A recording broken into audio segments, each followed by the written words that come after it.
सबसे पहले बात करते हैं फिजिकल क्वांटिटीज की। किसकी बात करेंगे भैया? ये क्या होता है भाई, कोई बताएगा? फिजिकल क्वांटिटीज पहला लेक्चर है तो थोड़ा सा हो सकता है बेसिक चले। ये तीन तरीके की होती हैं, स्केलर क्वांटिटी, ठीक, साथ साथ में नोट भी करते जाएं, और वेक्टर क्वांटिटी। अब देखो, मैं कभी किसी कोचिंग में नहीं पढ़ा, किसी टीचर से भी नहीं पढ़ा, किताबों से ही पढ़ा हूँ, ठीक है। और तीसरी होती है टेंसर, लेकिन अपने सिलेबस में सिर्फ ये दो हैं। लेकिन अगर कोई पूछे कि भाई नाम सुना है क्या, तो हाँ बोलना, हाँ सुना है, ठीक। जैसे मैंने अपने आप वेक्टर किया किताब से, बहुत सारी किताबें थी मेरे पास, केमिस्ट्री की करीबन 250 किताबें होंगी मेरे पास, ऑर्गेनिक की, ठीक। बड़ा चस्का था अपने आप खरीदने का सब कुछ। तो वेक्टर मैंने पढ़ लिया, तो भाई addition of vector, subtraction of vector सीख गए, पॉलीग्राम लॉ और पॉलीगॉन लॉ और लॉ ऑफ पैरेललोग्राम सब सीख गए। मल्टीप्लाई आया तो हम मल्टीप्लाई भी सीख गए, dot product cross product. Triple multiply आया होता है ना, A dot A cross B, vector triple product, scalar triple product, वो भी सीख गए। अब मुझे सिर्फ एक चीज़ की तलाश थी, और वो था डिवीजन। कहीं नहीं मिला गुरु ढूंढने से, न तुम्हें मिला होगा आज तक, न तुम्हें मिला होगा आज तक। तुमने किसी भी बुक के अंदर डिवीजन ऑफ वेक्टर नाम की कोई हेडिंग नहीं सुनी होगी, ठीक, ना देखी होगी, ठीक। तो अब इसके लिए मैंने क्या किया, नालायक तो शुरू से ही थे। हमने एक दोस्त को कहा, हम क्या गुरु यार तुम ट्यूशन जाते हो अपने मास्टर के साथ, हमें ले चलो। तो गुरु जी के पास गए, तो ऐसे पढ़ो, तो गुरु जी सवाल दें, हम भट्ट से आंसर, सवाल दें भट्ट से आंसर। गुरु जी बहुत प्रसन्न, ठीक। जब उन्होंने सब पढ़ा लिया तो उनका सर एक ही डाउट है, डिवीजन ऑफ वेक्टर। बोले होता ही नहीं है, बोले होता ही नहीं है। तो मैंने कहा अच्छा। गुरु जी ने धोखे से लिखवा रखा था, उसके पहले यूनिट डायमेंशन पढ़ाया था। प्रेशर स्केलर क्वांटिटी आपने भी पढ़ रखा होगा, force vector quantity, area vector quantity, और फोर्स अपॉन एरिया। गुरुजी फंस गए, गुरुजी फंस गए। उन्होंने कहा वेक्टर का डिवीजन होता ही नहीं है। तो मैंने कहा गुरुजी ये जो फोर्स आप लिखवाए हो ना, वेक्टर क्वांटिटी सबको पता डायरेक्शन होती है, एरिया में भी डायरेक्शन होती है सरफेस के परपेंडिकुलर। अगर आप 12th में हैं या 12th पढ़ चुके हो तो आपने सुना होगा फ्लक्स में ई डॉट डी एस करते हैं, सरफेस के परपेंडिकुलर। गुरुजी जैसे ही बोले कि सर बेटा दो वेक्टर्स का डिवीजन हो ही नहीं सकता। अपन तो पहले से मन बना के गए थे कि भाई गुरुजी मिलेंगे तो डाउट पूछेंगे, फंसाने का कोई विचार नहीं था।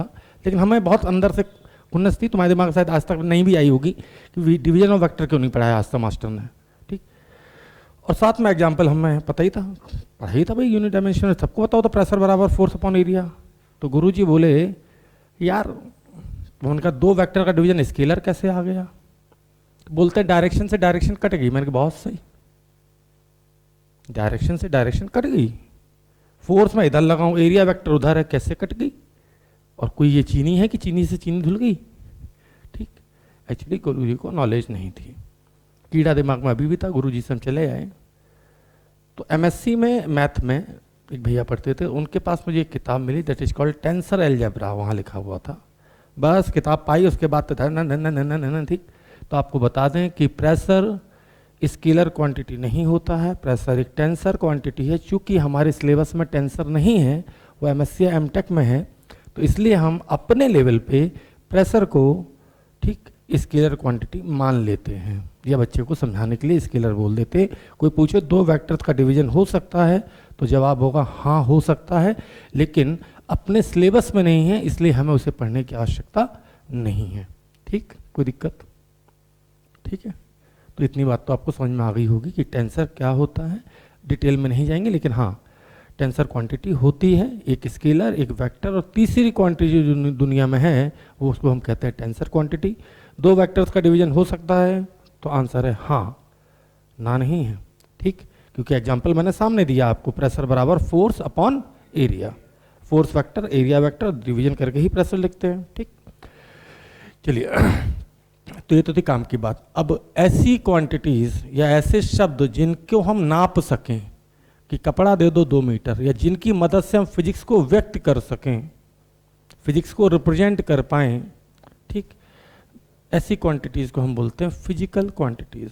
Quantities that can measure are called physical quantities, या जिनकी मदद से, भाषा समझ में आ रही मेरी, जिनकी हेल्प से हम फिजिक्स को समझते हैं, समझाते हैं, उनको हम बोलते हैं फिजिकल क्वांटिटीज। कोई दिक्कत? डेफिनेशन लिखने की कोई आवश्यकता नहीं, किसी भी एग्जाम में कोई नहीं पूछता डिफाइन फिजिकल क्वांटिटीज, ठीक। कॉपी में नोट्स में सिर्फ वही चीज आएंगी जो कि इंपॉर्टेंट है, ठीक। 3 तरीके की होती हैं, scalar quantities, tensor quantities, vector quantities, ठीक। ऐसी क्वांटिटीज जिनको समझने और समझाने के लिए, या जिनके पास सिर्फ मैग्नीट्यूड हो, जैसे 2 किलो टमाटर दे दो, टमाटर वाला समझ गया, दे दिए, ठीक। टाइम कितना हो रहा है, किसी ने कहा 2:45 या 7:15, समझ गए ना। किसी ने नहीं पूछा किस डायरेक्शन में हो रहा है, किसी ने पूछा टेम्परेचर आज कितनी डिग्री है, मैंने कहा 30 डिग्री, ठीक। मैग्नीट्यूड बताया, मैग्नीट्यूड का मतलब ये जो वर्ड बोला ना 30, इसको बोलते हैं मैग्नीट्यूड, ठीक। हमें ये नहीं बताना पड़ा किस डायरेक्शन में है, स्केलर क्वांटिटी, ठीक। तो ऐसी क्वांटिटीज जिनके पास सिर्फ मैग्नीट्यूड हो, या जिनको सिर्फ मैग्नीट्यूड बोल के समझाया जा सके, they are called scalar quantity. ऐसी क्वांटिटी जिनको समझाने के लिए मैग्नीट्यूड और डायरेक्शन दोनों बतानी पड़े। जैसे हम एक चौराहे पे खड़े हैं, किसी ने पूछा, मान लीजिए कानपुर में कोटा कितने किलोमीटर, हमने कहा 400 किलोमीटर। अब वो बेचारा नहीं पहुंच पाएगा जब तक कि मैं ये नहीं बताऊंगा कि ये वाली सड़क पकड़नी है, कि ये वाली पकड़नी है, कि ये वाली पकड़नी है, ठीक। तो displacement vector quantity, distance scalar. उम्मीद है इतना सबको पता होगा, ठीक। लेकिन ये प्रेशर वाली बात मैं दावे के साथ बोल सकता हूँ बहुत कम लोगों को पता होती है, ठीक। प्रेशर तुम्हारे लिए स्केलर था, स्केलर ही है और स्केलर ही रहेगा। लेकिन अगर कोई अड़ जाए तो बोल देना ऐसा नहीं है, हमको पता सब है, बोल नहीं रहे तुमसे, ठीक। कोई दिक्कत? ठीक।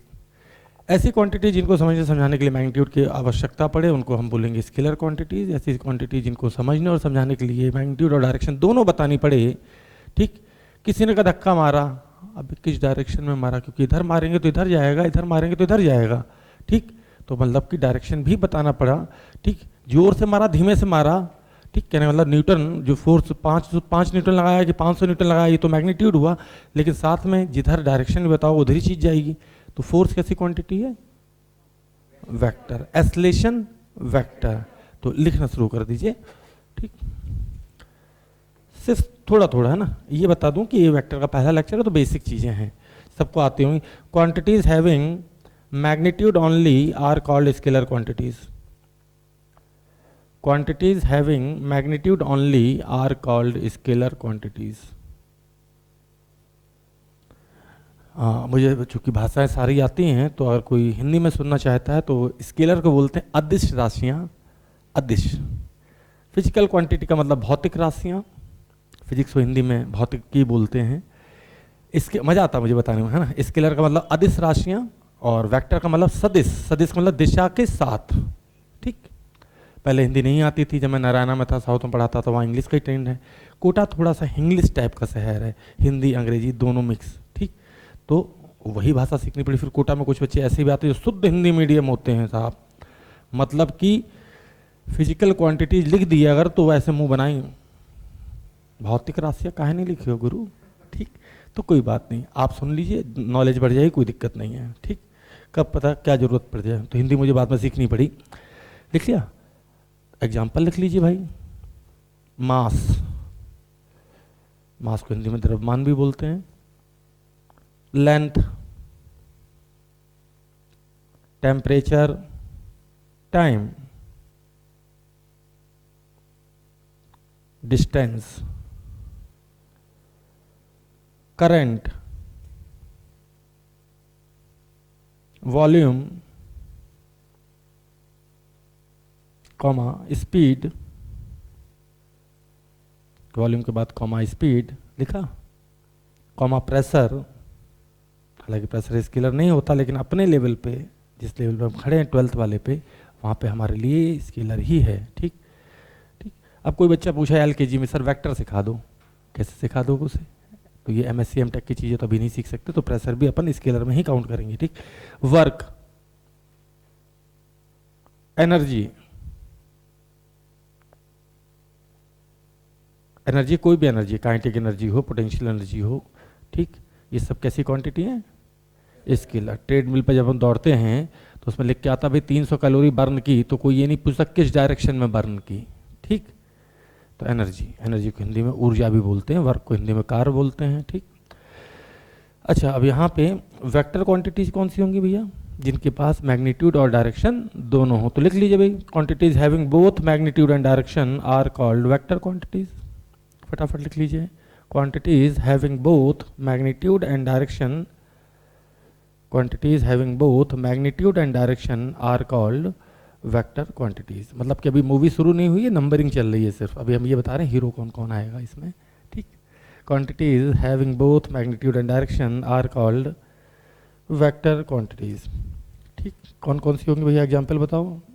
डिस्प्लेसमेंट, अरे फोर्स से कहाँ पहुँच गए, डिस्प्लेसमेंट के बाद वेलोसिटी, वेलोसिटी के बाद acceleration, displacement comma velocity comma acceleration comma force comma momentum, ठीक, कॉमा टॉर्क। क्या आप सबको पता है टॉर्क क्या होता है? अगर कोई फोर्स लगाया जाए और चीज खिसकने की जगह रोटेट कर जाए या घूम जाए, ठीक, तो उसे हम बोलते हैं, वो तो सब तमाम definition, zero vector, null vector, axial vector, ठीक, वो सब नहीं लिखाएंगे फालतू, आती तो है नहीं पेपर में। तो टॉर्क कहलाता है। जैसे इस दरवाजे पे तुमने फोर्स लगाया और ये खुला, तो बताओ ये फोर्स था कि टॉर्क था? खिसका नहीं। फोर्स लगाने पे कोई चीज खिसके, ठीक, तो फोर्स, और उसी फोर्स को लगाने से कोई चीज रोटेट कर जाए, घूम जाए, तो उसको क्या बोलेंगे? टॉर्क। हिंदी में बल आघूर्ण, ठीक। अगर कोई हिंदी में जानना चाहता है, कोई है तो नहीं हिंदी मीडियम में से? हाँ, नहीं है कोई, लेकिन वैसे मेरी आदत है, बता देता हूँ, चलो, ठीक। जरूरत कब कैसी पड़ जाए क्या पता, ठीक। मोमेंटम, मोमेंटम जानते हो क्या होता है? Mass into velocity. तो मास तो स्केलर क्वांटिटी है, लेकिन वेलोसिटी वेक्टर है, और किसी वेक्टर को स्केलर से मल्टीप्लाई करेंगे तो रिजल्टेंट क्वांटिटी भी वेक्टर ही आएगी, ठीक। तो लिख लो मोमेंटम। एरिया लिख लिया, लिखो लिखो, मोमेंटम एरिया, मोमेंटम टॉर्क लिख लिया, एरिया। इलेक्ट्रिक फील्ड, अगर 12th में आप जा चुके हैं तो इलेक्ट्रिक फील्ड, मैं तो कहूँगा कोई सा भी फील्ड, ग्रेविटेशनल फील्ड की भी डायरेक्शन होती है, जी ऊपर से नीचे की तरफ लगता है, इलेक्ट्रिक फील्ड एटसेट्रा लिख दो, बहुत होगा एग्जाम्पल। अब सवाल ये आता है कि करंट के पास डायरेक्शन है, करंट के पास डायरेक्शन है, लेकिन फिर भी स्केलर क्यों? तो भाई सीधी बात है, करंट कुछ रूल फॉलो नहीं करती, इसलिए इसको समाज से निकाल दिया गया, ठीक। जैसे सारे दैत्य थे, सारे राक्षस थे, लेकिन विभीषण वो राक्षस वाले नहीं थे, वो राम राम जपते थे, तो उनको समाज से अलग कर दिया।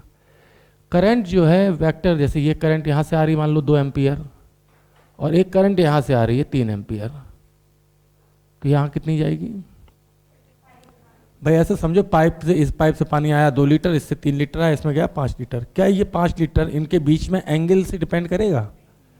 ये तार तुम ऐसे भी कर दोगे तो भी 5 ही जाएगा।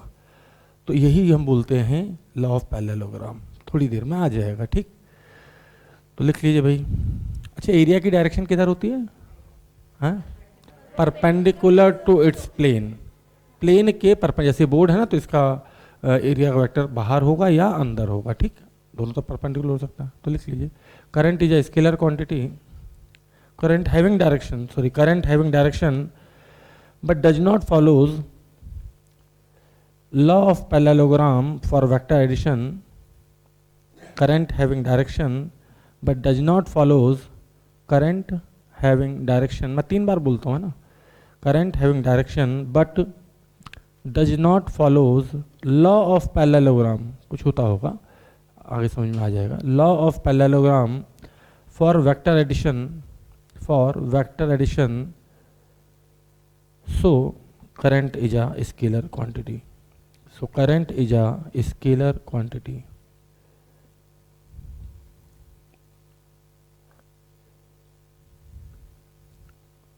लिख लिया।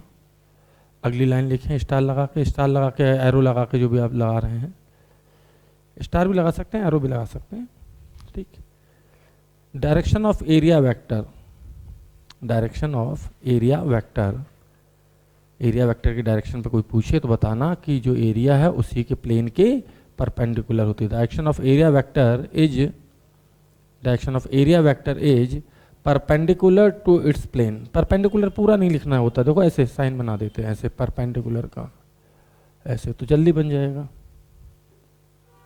ठीक। फेसबुक के ज़माने में, इंस्टा के ज़माने में तुम लोग पूरा परपेंडिकुलर कौन लिखता है? TYSM, thank you so much, TTYL, talk to later. तो उस ज़माने में अपन पूरा परपेंडिकुलर क्यों लिखेंगे, ठीक। ऐसे सिंबल बना देंगे, कभी भी जरूरत पड़ेगी तो, ठीक। ठीक है भाई, अब सवाल आता है कि हम भाई वेक्टर को निरूपित या दर्शाते कैसे हैं। तो ऐसे कोई एरो मिले कि भैया यहाँ पे हम खड़े थे और कानपुर से दिल्ली जाना है, तो बोले इस रूट पे ऐसे चले जाओ, तो ये तो हो गया मैग्नीट्यूड कि कितना जाना है और किस डायरेक्शन में, डायरेक्शन कौन बता रहा है? एरो, ठीक।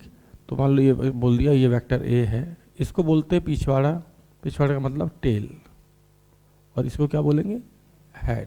हालांकि ये सब 11th के बच्चे को पढ़ाओ तो अच्छा लगता है, हाँ हेड और टेल, हाँ ठीक है, ठीक है, लेकिन मैं फिर भी ये कंसीडर करता हूँ कि सब वही है, सिखाना सबको है। जिसको आता हुआ वो ठीक है, वो रिपीट कर लेगा, जिसको नहीं आता वो सीख लेगा, ठीक। अब वेक्टर के पास दो चीज़ें होती भाई, मैग्नीट्यूड और डायरेक्शन। तो मान लो किसी ने कहा ये वेक्टर ए है, तो इसके अंदर दो चीज़ें, एक तो मैग्नीट्यूड, तो ये अगर ऐसे कभी लिख के आ जाए तो ये मैग्नीट्यूड को रिप्रेजेंट करता है, और ये जो बगल में मैं लिख रहा हूँ टोपी वाला वेक्टर, जिसको यूनिट वेक्टर भी बोलते हैं, ये डायरेक्शन बताएगा। तो ये टोपी वाला क्या बताता है? डायरेक्शन, और ये क्या बताता है? मैग्नीट्यूड, ठीक। तो किसी ने कहा टोपी वाला वेक्टर निकालना, तो कैसे निकालना है? तो मैंने कहा किसी वेक्टर को उसके मैग्नीट्यूड से डिवाइड कर दोगे, ठीक, तो क्या बचेगी? सिर्फ डायरेक्शन ही बचेगी, और ऐसे वेक्टर का मैग्नीट्यूड हो जाएगा 1, क्योंकि 500 को अगर हम 500 से डिवाइड कर देंगे तो मैग्नीट्यूड 1 आ जाएगा। तो ऐसे वेक्टर को हम बोलते हैं, क्या बोलते हैं भैया? Unit vector. इसकी खास बात यह है कि एक को किसी से ही मल्टीप्लाई करें तो दूसरे का मैग्नीट्यूड चेंज नहीं होता। जैसे 1 × 50 तो 50 ही रहेगा, 1 × 100 तो 100 ही रहेगा, ठीक। तो ये सिर्फ डायरेक्शन बताएगा, मैग्नीट्यूड पे प्रभाव नहीं डाल पाएगा, ठीक। कोई दिक्कत? ठीक। अब कुछ डेफिनेशंस बता दूं, यहाँ तक फिजिक्स में कोई सवाल नहीं बनता है, ठीक है। जैसे किसी ने कहा ये दो वेक्टर हैं, ऐसे बना दिए, जिनका मैग्नीट्यूड भी सेम है और डायरेक्शन भी सेम है, तो इनको हम नाम देते हैं इक्वल वेक्टर्स। डेफिनेशन नहीं लिखनी है इनकी, है ना। ये तो लोग क्या करते हैं, डेफिनेशन भी लिखाते हैं, vectors having same magnitude and direction are called equal vector लिखाते हैं। अगर आपको याद हो 11 तो लिखाते हैं, ठीक, लेकिन अपने को नहीं लिखनी है, बस ठीक है ना। ऐसे हो गया तो मैग्नीट्यूड सेम नहीं लेकिन डायरेक्शन सेम है भैया, तो इनको पैरेलल वेक्टर्स। एक वेक्टर ऐसे है और एक वेक्टर ऐसे है, अनइक्वल वेक्टर्स, मैग्नीट्यूड सेम है ना डायरेक्शन सेम है, तो अनइक्वल, ठीक। ऐसा एक वेक्टर ऐसा है तो एंटी पैरेलल। क्या बोलेंगे? पैरेलल का उल्टा होता है एंटी पैरेलल वेक्टर्स। कुछ घटिया लोग तो जीरो वेक्टर भी डिफाइन कर देते हैं ऐसे पॉइंट बना के, तो इसको पॉइंट अगर है तो इसको हम बोलेंगे जीरो या फिर नल वेक्टर, ठीक। इसकी डायरेक्शन अनडिफाइंड, क्योंकि एक पॉइंट बना के हम किधर भी चल सकते हैं, एक पॉइंट बना के हम किधर भी चल सकते हैं, तो डायरेक्शन डिफाइन नहीं कर पाओगे, ये फालतू की चीज़ें हैं, ठीक। लेकिन किताबों में लिखी होती है तो अक्सर अक्सर बोलते सर आपने सब पढ़ा दिया और नल वेक्टर नहीं पढ़ाया, ठीक।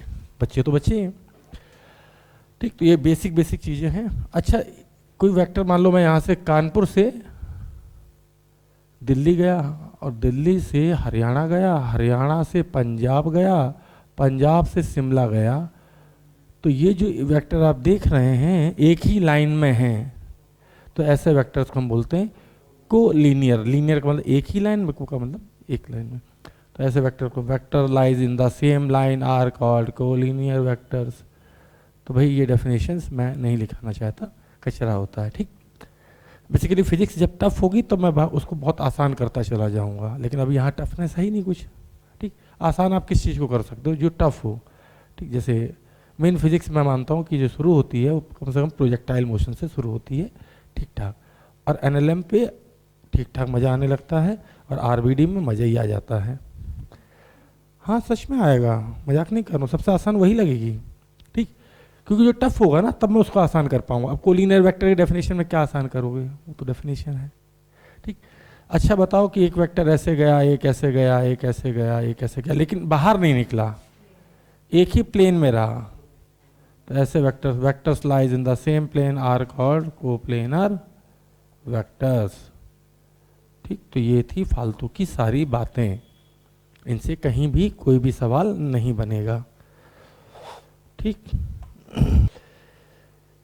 ऐसे वेक्टर्स जो कि एक ही प्लेन में लाई करें कोप्लेनर बोलेंगे, एक लाइन में है तो कोलिनियर बोलेंगे, अपोजिट डायरेक्शन में है तो एंटी पैरेलल, जिसका मैग्नीट्यूड ही नहीं है वो जीरो वेक्टर, नल वेक्टर, दो की डायरेक्शन सेम है लेकिन मैग्नीट्यूड सेम नहीं है तो पैरेलल वेक्टर्स, और अगर डायरेक्शन और मैग्नीट्यूड दोनों सेम हैं तो इक्वल वेक्टर्स। उम्मीद करते हैं इतनी बात समझ में आ गई होगी, आपको पहले से भी पता रही होगी। चले, एक वेक्टर है कोटा से मान लो दिल्ली, बताना जरा। ठीक, 400 किलोमीटर, इसका नाम कुछ ए दे देते हैं। इसमें मैंने 2 से मल्टीप्लाई किया, 2 से, तो कोटा से मैं पहुंच गया शिमला, उसी रूट पे मान लेते हैं, तो 800 किलोमीटर, ये वेक्टर बी। क्या चेंज हुआ, मैग्नीट्यूड या डायरेक्शन? मैग्नीट्यूड चेंज हुआ। क्या मैं इन दोनों वेक्टर को पैरेलल वेक्टर बोल सकता हूं? तो ये बात पक्की है कि अगर वेक्टर बी में बी बराबर कुछ लैम्डा टाइम्स, लैम्डा की वैल्यू 2 हो सकती है, हाफ भी हो सकती है, जैसे अगर मान लो 400 में हाफ का मल्टीप्लाई करूं तो मैं कोटा से गंगापुर सिटी पहुंचा, सी वैल्यू बोल दिया।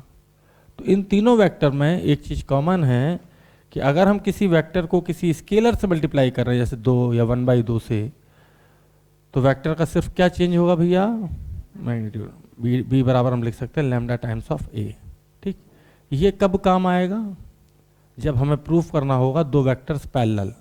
कब काम आएगा, जब हमें 2 वेक्टर्स, तो ये बात तो पक्की है कि यार बी बराबर लैम्डा टाइम्स ए है, और लैम्डा कोई भी पॉजिटिव क्वांटिटी है, निगेटिव नहीं होनी चाहिए। निगेटिव होने से क्या होगा भैया, न माइनस से मल्टीप्लाई करोगे तो डायरेक्शन भी चेंज हो जाएगी। ठीक, तो इसका मतलब मैं यहाँ पे लिख सकता हूँ कि बी और ए जो वेक्टर हैं, या बी ए और सी तीनों जो वेक्टर हैं वो कैसे हैं भैया, पैरेलल वेक्टर्स हैं। ठीक, तो 2 वेक्टर्स को अगर पैरेलल प्रूफ करना हो तो हम इस तरीके से कर सकते हैं। ठीक, कोई दिक्कत? ठीक, तो कहने का मतलब किसी वेक्टर को किसी पॉजिटिव स्केलर से मल्टीप्लाई किया जाए तो सिर्फ उसका क्या चेंज होगा, मैग्नीट्यूड चेंज होगा, डायरेक्शन चेंज नहीं होगा। तो बस पॉइंट बना बना के लिखते जाओ। इफ, ये फोटो बना देना, ये लिख देना, if we multiply a vector, if we multiply a vector by some positive scalar quantity lambda by some some positive scalar quantity lambda, only magnitude will change, direction remains unchanged. Only magnitude will change, direction remains unchanged. दिशा वही रहेगी, सिर्फ magnitude में change आएगा। उम्मीद करते हैं आपकी बात समझ में आ गई होगी। ठीक, और ऐसे वेक्टर्स को हम पैरेलल वेक्टर्स भी बोल सकते हैं। ठीक, लिख दिया यहाँ पे, ये नोट कर लीजिए। किसी वेक्टर को उसके पैरेलल शिफ्ट करने पे बताओ वेक्टर चेंज होगा या नहीं। पैरेलल शिफ्ट करने पे, जैसे मान लो वाई एक्सिस है, ये एक्स एक्सिस है, और मान लो इधर जेड भी बना देते हैं। जेड बेसिकली टेढ़ी नहीं होती, पता है सब, अब बाहर होती है इधर, लेकिन हमारी मजबूरी की इधर बनाएं कैसे, बोर्ड तो इतने में है, तो इसलिए हम टेढ़ी बनाते हैं। ठीक, इसको हम बोलते हैं कोऑर्डिनेट सिस्टम। क्या बोलते हैं? और जहाँ तीनों एक्सिस मिल रहे हैं उसको क्या बोलते हैं? ऑरिजिन। तो भाई एक वेक्टर ऐसे था, मैंने उसको ऐसे लिया और ऐसे शिफ्ट कर दिया इधर, बताओ वेक्टर चेंज हुआ या नहीं? नहीं हुआ, क्योंकि मैग्नीट्यूड भी उतना ही रहा और डायरेक्शन भी वही रही। ठीक, तो किसी वेक्टर को पैरेलल शिफ्ट करने से वेक्टर चेंज नहीं होता है। इसीलिए तो लॉ पैरेललोग्राम में इधर का वेक्टर होता था बी, तो आगे ले जाके ऐसे कर देते थे। तो लिख लीजिए, if we shift a vector parallel to itself vector does not change. if we shift a vector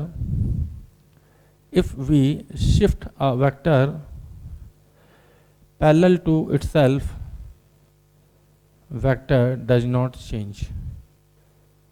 If we shift a vector parallel to itself, vector does not change.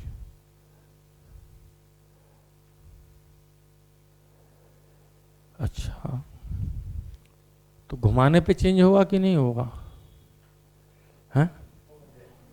किसी वेक्टर को अगर मैं घुमा दूं तो वेक्टर चेंज होगा कि नहीं होगा? अगर ऐसा सवाल असर्शन रीजन में आए तो आंसर है मे बी नॉट। मैंने सिर्फ बोला घुमा दूं। ठीक, 2 पाई से घुमा दूं तो 2 पाई से अगर घुमा दें, ये डंडा था, इसको अगर मैं ऐसे लेके और 2 पाई का मतलब 360 से घुमा दूं तो चेंज नहीं होगा। लेकिन अगर कोई सी और एंगल से घुमाया तो चेंज हो जाएगा, क्योंकि हमें यहाँ से यहाँ पहुँचना था और अब हमें किसी ने इधर कर दिया, तो यहाँ से अंधा, ऐसा समझो मैं अंधा इंसान हूँ, मुझे 5 कदम चलना है,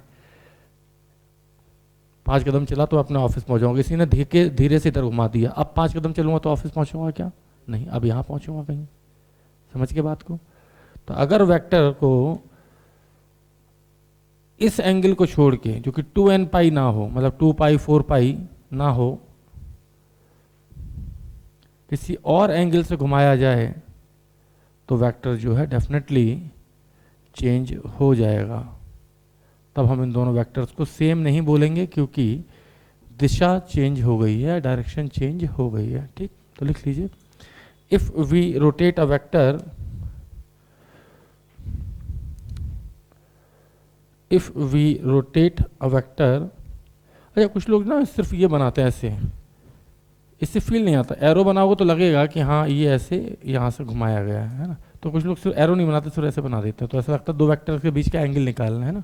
if we rotate a vector, लिखा theta does not equal to, ऐसे लिखना, theta does not equal to 2n pi, ये पूरा लिखना है। Theta does not equal to assign 2n pi, n की वैल्यू 0 1 2 3 कुछ भी हो सकती है, 2 पाई 4 पाई 6 पाई कुछ भी हो सकती है। देखा, vector changes due to change in its direction, vector changes due to change in its direction. 2 pi 4 pi के अलावा किसी भी एंगल से आप घुमाएंगे तो वेक्टर डेफिनेटली चेंज हो। मान लो कोटा में खड़ा हूँ और मुझे दिल्ली जाना है, ऐसे समझो, इधर की ट्रेन पकड़नी थी 500 किलोमीटर, और किसी ने मुझे 180 से घुमा के इधर की ट्रेन पकड़वा दी, तब दिल्ली नहीं पहुंचूंगा, अहमदाबाद पहुंच जाऊंगा, तो वेक्टर चेंज हो गया। ठीक, चीज़ें समझो, सीखो और फील भी करो कि भाई किसी को सिखाना हो तो कैसे सिखाएंगे, है ना। उम्मीद करते हैं बात आपको समझ में आ गई होगी। ठीक, 2 वेक्टर्स के बीच में एंगल कैसे निकाला जाए, हेडिंग डालें, angle between 2 vectors, angle between 2 vectors. तो पहली चीज ये है कि मान लीजिए 2 वेक्टर हमने आपको दिए ऐसे करके, देखो एक ऐसे और एक ऐसे। एंगल निकालते समय, और ये एंगल दे दिया इधर से, मान लीजिए 120, ये ए और ये बी, बहुत आसान है। सिर्फ एंगल निकालने के लिए है ये, कि अगर कोई पूछे कि 2 वेक्टर्स में एंगल कितना है, तो रूल नंबर 1, एक का सर और दूसरे का पैर, गलत बात। तो या तो सर से सर जोड़ो या पूंछ से पूंछ। तो पहला रूल ये है, जॉइन हेड टू हेड और टेल टू टेल। अब मैं पहले ही सिखा चुका हूं कि भाई वेक्टर को शिफ्ट करने पे वेक्टर चेंज, तो या तो तुम ए को आगे बढ़ा लो, ऐसा फोटो बन जाएगा, ए को आगे बढ़ाओगे तो ए इधर और बी इधर, ये भी ठीक है। अब इधर से 120 था तो इधर से एंगल कितना दिखेगा 60, लेकिन दो एंगल दिख रहा है मुझे, इधर से 300 भी दिख रहा है, तो कौन सा एंगल सही है? छोटा वाला, क्योंकि दो वेक्टर्स के बीच का एंगल जो है वो 0 से लेके 180 के बीच में ही रहना चाहिए, तो 300 तो बड़ा हो गया, तो ये सही है। ठीक, तो रूल पहला क्या है? एक का सर दूसरे का पैर, गलत बात। तो दोनों के क्या होने चाहिए? या तो सिर जुड़े हों या फिर टेल जुड़े हों, टेल का मतलब पैर। ठीक, दूसरा तरीका आप ये भी कर सकते थे कि बी को पीछे ले आते, बी को पीछे ले आते तो फोटो ऐसी दिखती, क्योंकि वेक्टर को पैरेलल शिफ्ट करने पे वेक्टर चेंज नहीं होता। अब मुझे अच्छे से पता है कि ये एंगल ऐसे अगर मैं ले जाऊँ, ये बी को आगे ले दिखा दूँ, तो ये एंगल अगर 120 है तो ये 60, और ये 60 तो ये भी 60, तो ये 60 तो ये सही, और ये वाला जो बड़ा एंगल आप देख रहे हैं ये गलत।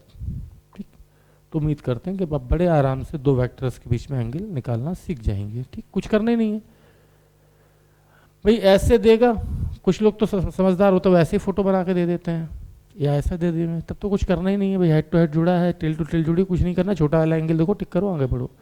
लेकिन कुछ लोग नालायक होते हैं, वो ऐसा फोटो देते हैं, तो उसमें हमें एक वेक्टर को शिफ्ट करना पड़ेगा कहीं भी, चाहे ए को खिसका लो चाहे बी को खिसका लो, कोई दिक्कत?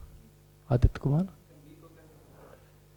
ऐसे था, हाँ हाँ ऐसे था, अब दूसरा डायग्राम दिखने लगा, दिख गया, ये ऐसे था, पीछे भी खिसका सकते, आगे भी खिसका सकते। पैरेलल का मतलब भी होता है कि ये रोड जा रही है और ये रोड जा रही है, तो आगे पीछे कुछ भी, लेकिन पैरेलल रहे। सही,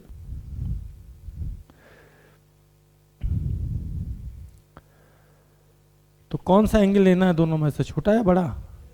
छोटा। और दो वेक्टर्स के बीच में एंगल कितना होता है? 0 से लेके 180 के बीच में। अब आते हैं काम की चीज पे, यहां से कुछ काम की चीजें शुरू होंगी। ठीक, 3 एक्सिस होती हैं, एक्स एक्सिस, वाई एक्सिस या माइनस एक्स एक्सिस भी बोल सकते हैं, और जेड एक्सिस।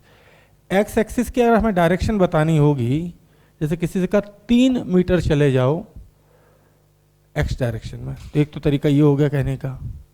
एक थोड़ा सा एडवांस तरीका, एडवांस मतलब कम बोलना पड़े, तो हम क्या बोलेंगे? आई कैप, आई के ऊपर टोपी, आई कैप लिखा होने का मतलब है कि हमें एक्स एक्सिस में जाना है।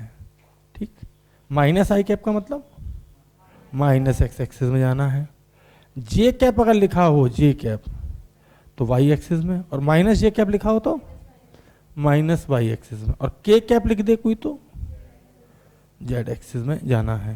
कोई दिक्कत? कहने का मतलब है हम यहाँ पे लिख सकते हैं कि I cap is the unit vector along X axis, J cap is the unit vector along Y axis, क्योंकि यूनिट वेक्टर ही डायरेक्शन बताता था, और K cap is the unit vector along Z axis. तो क्या आप ये लिख देंगे? वैसे तो फोटो में आ गया, लेकिन साथ में लिख भी सकते हैं I cap is the unit vector. भाई किसी से कहा 3 मीटर जाना है तो खड़ा ही रहेगा वो, किधर जाऊं प्रभु, किधर जाऊं। ठीक, लेकिन जैसे आप बोलोगे 3 आई कैप, तो इसका सीधा मतलब होगा एक्स एक्सिस से भागो। बोला 4 जे कैप, तो आप किधर भागो? वाई एक्सिस पे भागो, क्योंकि 2 चीजें थी, 3 आई कैप। 3 तो ये बता रहा है कि मैग्नीट्यूड कितना जाना है, और ये जो है ये बता रहा है किस डायरेक्शन में जाना है। तो 2 चीजें अभी बताई थी, देखो वेक्टर पास मैग्नीट्यूड और डायरेक्शन। ठीक, यूनिट वेक्टर अलोंग, हाँ भाई यूनिट वेक्टर अलोंग, बोलो बोलो, एक्स एक्सिस, माइनस का अपने आप समझ लेना, और unit vector along Y axis, और unit vector along Z axis. ठीक, डायरेक्शन बताने के 2 तरीके होते हैं, एक तो लोग I cap minus I cap J cap में बात कर लेते हैं, एक बोलते हैं नॉर्थ डायरेक्शन ईस्ट डायरेक्शन। ठीक, तो उससे परेशान मत होना, अपने फिजिक्स में ईस्ट इधर लिया गया है, मतलब कि आई कैप बोले या ईस्ट बोले बात एक ही है, तो फिर माइनस आई कैप और वेस्ट बात एक ही है, नॉर्थ बोले या जे कैप बोले बात एक ही है, और साउथ बोले या माइनस जे कैप बोले बात एक ही है। 4 तो ये डायरेक्शन हो गई और 2 हो गई अगर अपन ऐसे देख रहे हैं, ठीक। East west north south, board ऐसा मेरी मजबूरी है, लेकिन ये ऐसा नहीं है फोटो, ये ऐसा है। कैसा है? ऐसा नहीं है जैसे सोच रहे हो, ये फोटो है ऐसा। अब देखो ईस्ट वेस्ट नॉर्थ साउथ, ऊपर नीचे, तो ऊपर का मतलब के कैप और नीचे का मतलब माइनस के कैप। कोई दिक्कत? ठीक। किसी ने कहा 30 डिग्री नॉर्थ ऑफ ईस्ट, इसका मतलब क्या समझते हो? किसी ने कहा 5 मीटर चले जाओ 30 डिग्री नॉर्थ ऑफ ईस्ट में, तो क्या मतलब इसका? जी, ईस्ट से नॉर्थ की तरफ। किसी ने कहा 5 मीटर जाना है, अब पूछो किधर जाना है, तो ईस्ट से नॉर्थ की तरफ। इसी को हम कैसे बोल सकते हैं? 60 डिग्री ईस्ट ऑफ नॉर्थ। मैं हर चीज़ बता कर चलता हूँ, देखो आता हो अच्छी बात है, नहीं आता हो कोई बात नहीं, मैं हूँ, ठीक। लेकिन अगर कोई बोले सिर्फ नॉर्थ ईस्ट डायरेक्शन, तो इसका मतलब 45 का एंगल। उसने नहीं बताया, एंगल नहीं बताया, सिर्फ बोला नॉर्थ ईस्ट, तो समझ जाना कि हम बीच में खड़े हैं और 90 का आधा होता है 45, तो नॉर्थ ईस्ट डायरेक्शन, ठीक। साउथ वेस्ट कोई बोले साउथ ऑफ वेस्ट, तो साउथ ऑफ वेस्ट का मतलब वेस्ट से साउथ की तरफ, ठीक भाई, कोई दिक्कत? ठीक। तो फोटो में बना सकते हैं।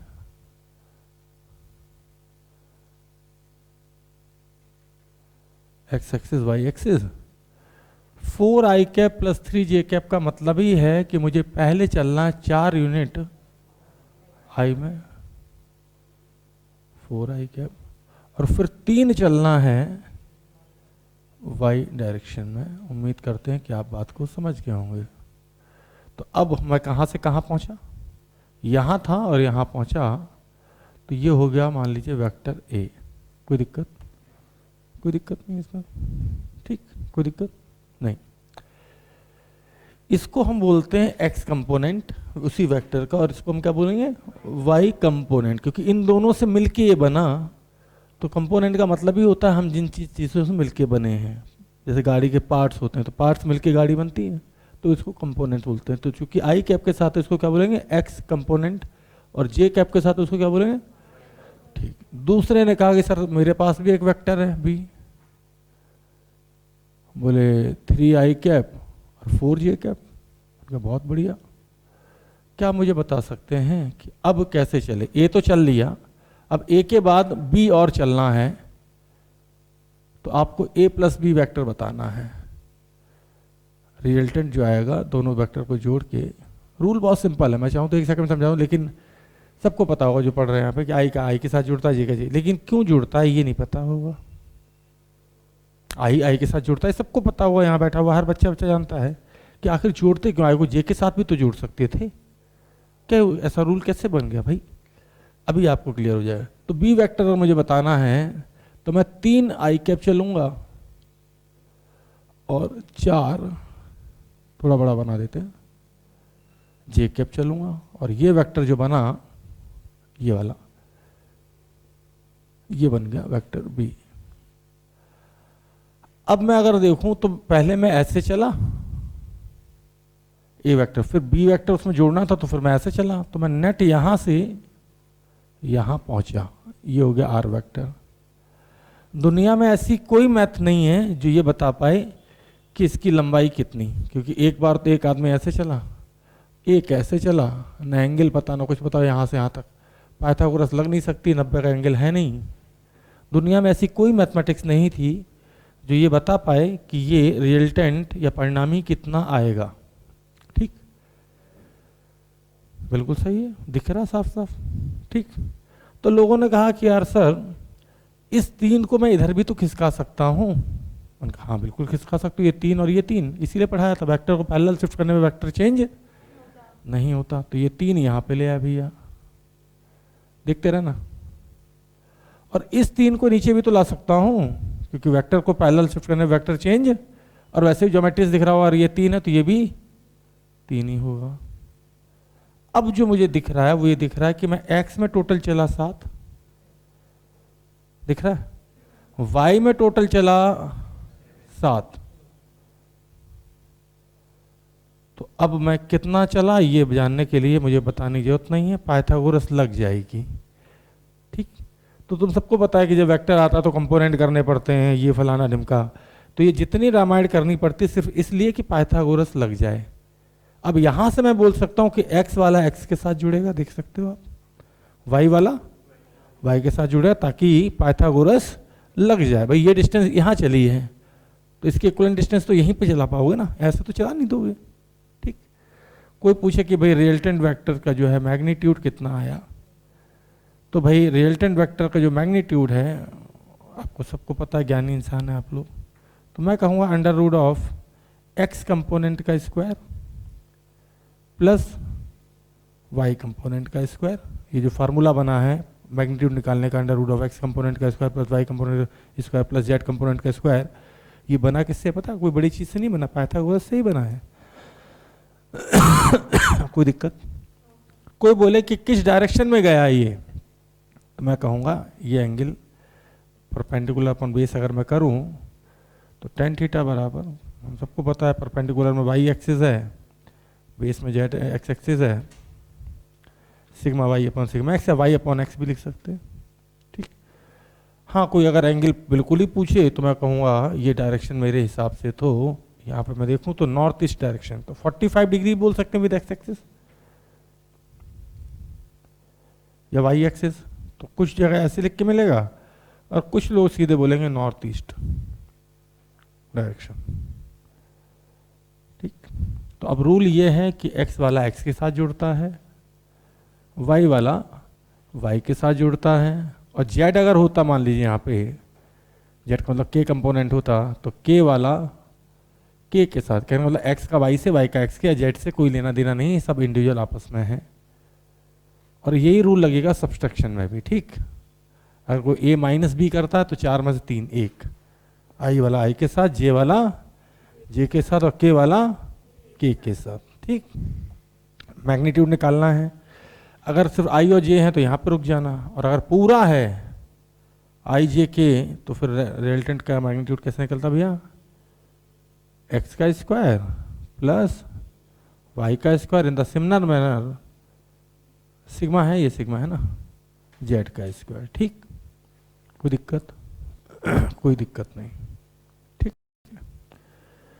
तो यहाँ पे हमने वेक्टर ऐड करना सीख लिया, लेकिन कब सीखे? जब उसने कंपोनेंट करके दिए, दे रखे हैं उसने पहले से आई कैप अलग जे कैप अलग करके।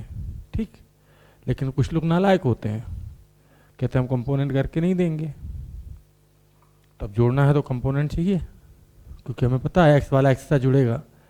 ठीक, इतने में कोई दिक्कत नहीं, कोई दिक्कत नहीं हो सकती। ठीक, सवाल वही, सोच नहीं, सवाल वही है, सोच नहीं। इसी सवाल को अब इससे पहले एक सवाल ऐसे कर लेते हैं भाई, कराते हैं लोग। If vector a is a unit vector, अब यूनिट वेक्टर वो होता है जिसकी मैग्नीट्यूड क्या होता है? 1 होता है। ठीक, find the value of alpha, find the value of alpha, और वेक्टर ए उसने दे दिया कुछ ऐसे 3/13 आई कैप प्लस 4/13 जे कैप प्लस α/13 के कैप। तो जिन्हें अकल है, पाइथागोरस का थोड़ा सा ज्ञान है, वो तो छूटते आंसर बोल देंगे अल्फा 12 है, क्योंकि 3 और 4 पे स्क्वायर करोगे तो 5 आता है, और 5 और 12 पे पाइथागोरस लगाते हैं तो 13 आता है। ठीक, अब जिन्हें अकल नहीं है, ठीक, वो क्या करेंगे? अच्छा, ए यूनिट वेक्टर है, मतलब कि इसका जो है मैग्नीट्यूड कितना होगा? 1 होगा, तो मॉड ए लिखेंगे और 1 लिखेंगे, फिर ऐसे करेंगे 3/13 का स्क्वायर प्लस 4/13 का स्क्वायर प्लस, तो कुछ क्वांटिटीज ऐसी होती हैं जिन्हें हम याद रखें तो सही है, जैसे 3 और 4 में पाइथागोरस लगाओ तो 5 आता है, अब 5 और 12 में लगा दो तो 13 आता है। तो ये नीचे जो 13 लिखा है ना, ये नीचे जो 13 लिखा है, ये चीख चीख के बता रहा है गुरु यहाँ 12 ही होगा, क्योंकि 3 4 से तो 5 बन गया, ठीक। और 12 5 से 13 बना होगा, 13 13 पॉन 13 करेंगे तो यूनिट वेक्टर बन जाएगा, ठीक। लेकिन अगर नहीं आता तो फिर ये रूल करेंगे और फिर इसमें स्क्वायरिंग बोथ साइड्स, 1 का स्क्वायर तो 1 ही होता है, ये हट जाएगा, 13 इधर पहुंच जाएगा, तो 13 का स्क्वायर बराबर 3 का स्क्वायर 9, 4 का स्क्वायर 16। फिर इसको आप सॉल्व कर सकते हैं आराम से। अल्फा स्क्वायर बराबर 169 माइनस 25 तो 144 दिख जाएगा, और फिर रूट मारोगे तो 12 दिख जाएगा। लेकिन इतनी मेहनत क्यों करें? मेरा हमेशा से मेहनत कम करनी पड़े और काम भी ना रुके, ठीक। अब सोचो तुम इतनी मेहनत करके आंसर पहुंचोगे 12, एलन में यही सिखाते हैं, ठीक। जो अभी किया मैं क्या सिखाता हूँ, दिमाग लगाओ पहले कि गुरु 13 क्यों दिया है। 13 दिया इसलिए क्योंकि इसका मैग्नीट्यूड 13 हुआ, और किसी वेक्टर को मैग्नीट्यूड से डिवाइड करते हैं तभी तो यूनिट वेक्टर आता है। तो नीचे 13 है, इसका मतलब मैग्नीट्यूड से डिवाइड करके उसने दिया है, तभी यूनिट वेक्टर आया होगा। यूनिट वेक्टर को मैग्नीट्यूड नीचे डिवाइड, ठीक। तो अब ऊपर अल्फा क्या हो सकता है, तो उसने कहा 3 4, तो मेरे दिमाग में आया 5। अब 5 को किसके साथ जुगाड़ बैठा हूँ ताकि 13 आ जाए पाइथागोरस में, तो ऐसा एक ही शब्द है 12। ऐसे सोचोगे, मैंने याद करो इंटीग्रेशन में भी कितनी सारी ट्रिक बताई थी, ठीक। बड़े बड़े सवाल इतनी मेहनत से कर रहे थे, वहाँ पे दन दन दन फटाफट फटाफट, ठीक। तो कहने का मतलब है हर जगह दिमाग पहले लगाता हूँ मैं, बाद में पेन उठाता हूँ, ठीक। तुम क्या करते हो, पहले पेन उठा लेते हो, वो गलत है। तो मुझे कायदे से बोलूँ तो इसको लिखने की जरूरत नहीं। अगर कोई बच्चा ऐसे लिख के कर रहा है, मतलब कि मेरी नज़र में वो शुद्ध गधा है। दिस इज कॉल्ड गधा छाप मेथड। मेहनत कौन करता है दुनिया में? गधा, मजदूर, क्योंकि उस पर बुद्धि नहीं ना, और सबसे कम पैसे उसी को मिलते हैं। उससे कम मेहनत कौन करता है? मिस्त्री। मिस्त्री समझते हो, उससे ज़्यादा पैसे मिलते हैं, उससे कम मेहनत करेगा, बैठा रहेगा ऊपर ईंट के ऊपर ईंट रखता रहेगा, वो नीचे से उठा उठा के ला रहा है, ठीक। उससे कम मेहनत कौन करता है? ठेकेदार। सिर्फ आता है, देखता है काम हम सही चल रहा है, उससे ज़्यादा पैसे कमाता है, ठीक। कॉन्ट्रैक्टर जिसे हम बोल सकते हैं। उससे कम मेहनत कौन करता है? आर्किटेक्ट। एक पन्ना लिया, यहाँ वाशरूम, यहाँ ये 10% ऑफ द प्रॉपर्टी 1 करोड़ की है तो 10 लाख मुझे निकाल दे, सिर्फ नक्शा बनाने का। उससे कम मेहनत कौन करता है? जिसका मकान होता है, वो तो सिर्फ आता है गृह प्रवेश के टाइम पे, क्योंकि उसने पहले ही दिमाग लगाया हुआ है। तो याद रखो, कामचोर बनो लेकिन अपना काम रुके भी नहीं, ऐसे मेथड ढूंढो। हमेशा ये सोचो कि यार 10 घंटे पढ़ते हैं तब इतने नंबर आते हैं, काश 2 घंटे पढ़ते और नंबर इससे भी अच्छे आते। अब ऐसा कोई तो मेथड होगा जिससे मेरा काम बन जाए। तो ऐसे मेथड मैं बताता हूँ हमेशा, लेकिन कहाँ से? प्रोजेक्टाइल से। अभी इसमें तो क्या बताऊंगा, ठीक। चलिए आगे बढ़ते हैं। एक भाई साहब ने सवाल ऐसे दिया, ऐसे जोड़ना, ये तो बहुत आसान था, आई के साथ जे वाला जे के साथ, यही रूल जाएगा सब्सट्रैक्शन में भी, ठीक है। दूसरे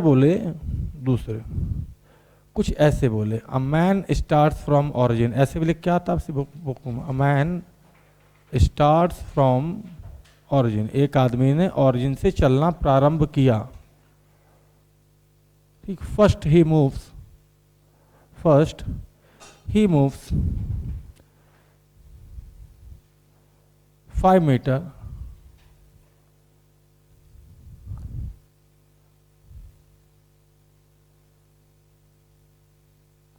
at 37 degree north of east. पहले वो 37 डिग्री नॉर्थ ऑफ ईस्ट की तरफ 5 मीटर चला, एंड देन ही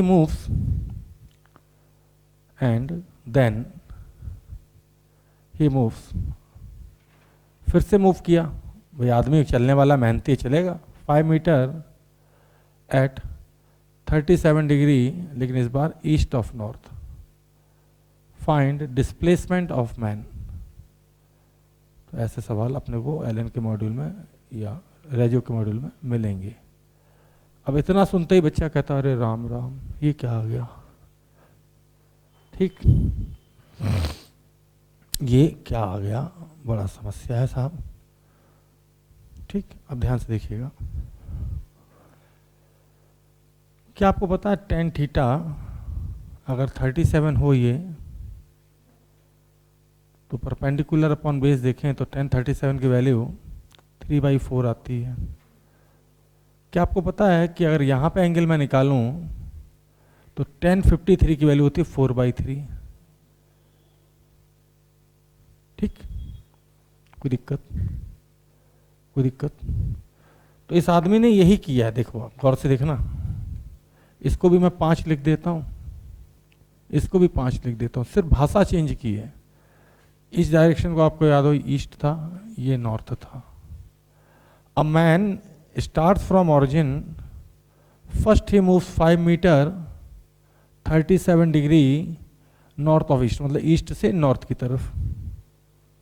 कोई दिक्कत? कोई दिक्कत?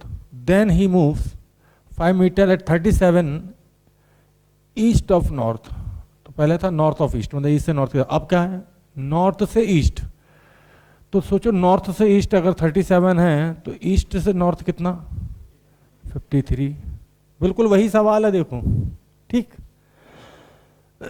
लेकिन यहां आके बच्चा अटक जाता है। उसने ऐसे फोटो बनाया बड़े प्यार से, ऐसे इसको चलाया 5 मीटर 37 डिग्री, फिर उसको ऐसे चला दिया 5 मीटर 53 डिग्री, और फाइनली ये यहाँ से यहाँ पहुँचा। सॉरी, फाइनली ये यहाँ से। अब फिर से एक समस्या खड़ी हो गई कि दुनिया की कोई मैथ ऐसी नहीं है जो ये डिस्टेंस कैलकुलेट कर पाए। ट्रिग्नोमेट्री लग नहीं सकती, राइट एंगल ट्रायंगल पे लगती है।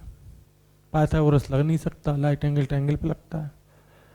ठीक भाई, सबको पता है वेक्टर के कंपोनेंट करने नहीं चाहिए, लेकिन क्यों करने पड़े ये भी तो जान लो। तो अब लोगों ने कहा कि यार पाइथागोरस लगेगी तभी काम चलेगा। तो उन्होंने कहा कि यार वेक्टर को अगर हम सिर्फ ये सोचें कि सीधे 5 मीटर ना जाके पहले x में चलते और फिर y में चलते तो भी तो ही पहुंचते। पहले मान लो तुम पे रेस्ट्रिक्शन लगा दिया जाए, पाबंदी लगा दी जाए कि तुम्हें सिर्फ चलना x y में, तो पहले x में चलते y में चलते तो भी वहीं पहुंचते। इसमें भी हम पहले x में चलते फिर y में चलते तो भी वहीं पहुंचते, फिर x वाला नीचे ले आते, देख रहे हो, और y वाला आगे बढ़ा देते ये वाला, तो अब सीधे मुझे पाइथागोरस दिख रहा है। तो इसलिए लोगों ने पहले कहा कि ये जो 5 ऐसे चले हो ना गुरु, इसको कंपोनेंट में तोड़ लो। कंपोनेंट, इसको x कंपोनेंट, इसको y कंपोनेंट। ठीक, तो भाई कंपोनेंट कैसे किए जाएं, अब सवाल उठता है, तो वो भी सिखा देता हूं आपको 2 मिनट में। ध्यान दीजिएगा, कंपोनेंट कैसे किए जाएं वो भी सिखा देते हैं। तो अब यहाँ पे मैं बोलता हूँ रूल नंबर 1, जब भी कोई टेढ़ा वेक्टर दिखे दोनों तरफ मुंह मारता हुआ, ऐसे टेढ़ा, x में भी जा रहा है y में भी जा रहा है, तो इसको तोड़ के सीधा कर दो। टेढ़े आदमी को तोड़ना चाहिए ना, सीधे आदमी को नहीं। खाली x में जाए टच मत करना, सीधे आदमी को टच करोगे तोड़ने जाओ बद्दुआ लगेगी। ठीक, खाली y में जाए टच नहीं करना है, लेकिन टेढ़ा मारे तो इसको क्या कर लो, कंपोनेंट कर लो। ठीक, अब सवाल उठता है कि भाई कंपोनेंट कैसे किए जाए, तो देख लीजिए भाई, ध्यान दें। मान लीजिए वेक्टर है और ये एंगल है थीटा, वेक्टर ए। ठीक, तो मैं कहता हूं कि यार ऐसे सीधे ना जाके अगर मैं ऐसे ऐसे करके गया होता तो भी वहीं पहुंचता जहां ये फाइनली पहुंचाया। तो इसको बोलेंगे वाई कंपोनेंट, इसको बोलेंगे, कहने का मतलब वेक्टर ए को हम लिख सकते हैं ए एक्स आई कैप प्लस ए वाई जे कैप। देखो अच्छा आदमी हुआ ना, अच्छा आदमी तो कंपोनेंट करके दे देता है ऐसे, तो सवाल में जानी नहीं बची। आई वाला आई के साथ, जे वाला जे के साथ खट खट खट जुड़ गया, ले मैग्नीट्यूड बाहर से बाहर। ठीक, इसका मैग्नीट्यूड पता है सबको कितना आएगा, 7 का स्क्वायर प्लस 7 का स्क्वायर। तो ये 7 और ये 7 बाहर आ जाएगा, 1 + 1 हो जाएगा 2, 7√2। ठीक, अब किसी ने कहा भाई एक्स कंपोनेंट, लोगों को लगता है अरे कंपोनेंट निकालना बहुत बड़ी बात होती है। खुद बताओ कि ये है हाइपोटेन्यूस, ये है बेस, तो कौन सा ट्रिग्नोमेट्रिक ऐसा फार्मूला है जिसमें बेस और हाइपोटेन्यूस आता हो? कॉस, तो ठीक, बेस अपॉन हाइपोटेन्यूस। तो बताओ बेस की वैल्यू क्या हो जाएगी? ये कॉस थीटा। तो अब ये बताओ इसकी वैल्यू कितनी हो जाएगी? ये साइन थीटा, क्योंकि साइन थीटा ही एक ऐसा फार्मूला जिसमें परपेंडिकुलर अपन हाइपोटेन्यूस आता है, परपेंडिकुलर है ए वाई, बेस है, बोलो बोलो, हाइपोटेन्यूस है ए, तो ए वाई की वैल्यू ए साइन थीटा। तो अब अपन इसको ऐसे भी लिख सकते हैं, वेक्टर ए बराबर ए कॉस थीटा।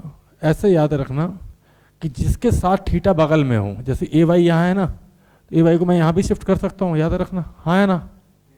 वेक्टर को पैरेलल शिफ्ट करने पे वेक्टर चेंज नहीं होता, इसलिए वो लाइन पढ़ाई थी मैंने, ताकि हर जगह जब मैं करूँगा तो कोई ऑब्जेक्शन ना कर पाए। यहाँ बनाओ, यहाँ बनाओ, यहाँ बनाओ, यहाँ बनाओ, वेक्टर चेंज नहीं होगा, ठीक। तो जो मेन वेक्टर होगा वो हमेशा कंपोनेंट के बीच में रहेगा, बना तो उन्हीं से है, ठीक, कोई दिक्कत। और जिसके बगल में थीटा हो वो कॉस थीटा, और जिससे दूर हो थीटा वो साइन थीटा, कोई दिक्कत। मान लो मैं कह रहा हूँ ये 5 है और ये एंगल है 37, तो ए एक्स की वैल्यू बता सकते हो? 5 cos 37, क्या आपको याद है अभी भी cos 37 की वैल्यू कितनी बताई थी मैंने? तो 4/5 बताई थी, तो ये वैल्यू आ जाएगी 4। ये आ जाएगा 5 sin 37, अब डायरेक्ट करो 5 इंटू साइन 37, साइन 37 होता 3/5, 5 से 5 कट गया तो ये 3। तो देखो बात वही है, ऐसे लिख दिया तो लोगों को टफ लगने लगता है। First he move 5 meter 37 north of east, ऐसा होगा बोले बाप रे बाप कौन सा सवाल है। अगर आप ध्यान से देखें तो वेक्टर ए के मैंने कंपोनेंट कर लिया और कुछ और नहीं आए हैं, 4i cap plus 3j cap ही आया, सही है, 4i cap plus 3j cap ही आया आपके सामने, कोई दिक्कत तो नहीं। किसी ने कहा दूसरा वेक्टर ये है साहब, इधर से 53 या इधर से 37, तो अब कंपोनेंट कैसे किए जाए? ये भी 5 है, बी वेक्टर नाम दे दिया। तो याद रहे जिधर से थीटा है वो कॉस थीटा होता है, याद रहे है ना। तो बताओ इधर इधर कितना आएगा? 5 cos 37, जल्दी बोल दो भाई 4, और इधर 5 sin 37, तो 5 इंटू 3/5, 5 से 5 कर गया तो इधर 3 आ जाएगा। तो अब अगर कोई मुझसे कहे कि बी वेक्टर कितना है, तो मैं कहूँगा 3i कैप प्लस 4, और एक बार कंपोनेंट हो गए तब तो जोड़ना बड़ा आसान है। कहने मतलब सवाल वही, सोच नहीं, ऐसे दे दे तो अपनी मेहनत बच गई, लेकिन ऐसे लिख लिख के दे, तुम देखना शीट में मॉड्यूल में लिख के आता है मैन ट्रेवल्स, ठीक। और इतना सुनते ही बच्चा कहता है अरे बाप रे बाप कहाँ से सवाल उठा लाया भैया। तो रूल नंबर 1, जब भी कोई मिलेगा टेढ़ा उसको क्या करेंगे? जल्दी बोलो, उसको क्या करेंगे? तोड़ेंगे, सीधा करेंगे, ठीक। उसका रूल नंबर 2, एक्स वाला एक्स के साथ जुड़ जाएगा, वाई वाला वाई के साथ जुड़ जाएगा। मैग्नीट्यूड निकालना तो क्या करें? Under root of X component का स्क्वायर प्लस, और अगर 3D में तो प्लस जेड कंपोनेंट का स्क्वायर। अगर एंगल निकालना तो क्या करें? एंगल tan थीटा बराबर परपेंडिकुलर अपॉन बेस, दो वेक्टर के बीच में नहीं एंगल, फाइनली कहाँ से और कहाँ पहुंचे उसका एंगल निकालना है, तो परपेंडिकुलर अपॉन बेस। कोई दिक्कत? उम्मीद है आप बात समझ गए होंगे लोग। बता, हाँ जी।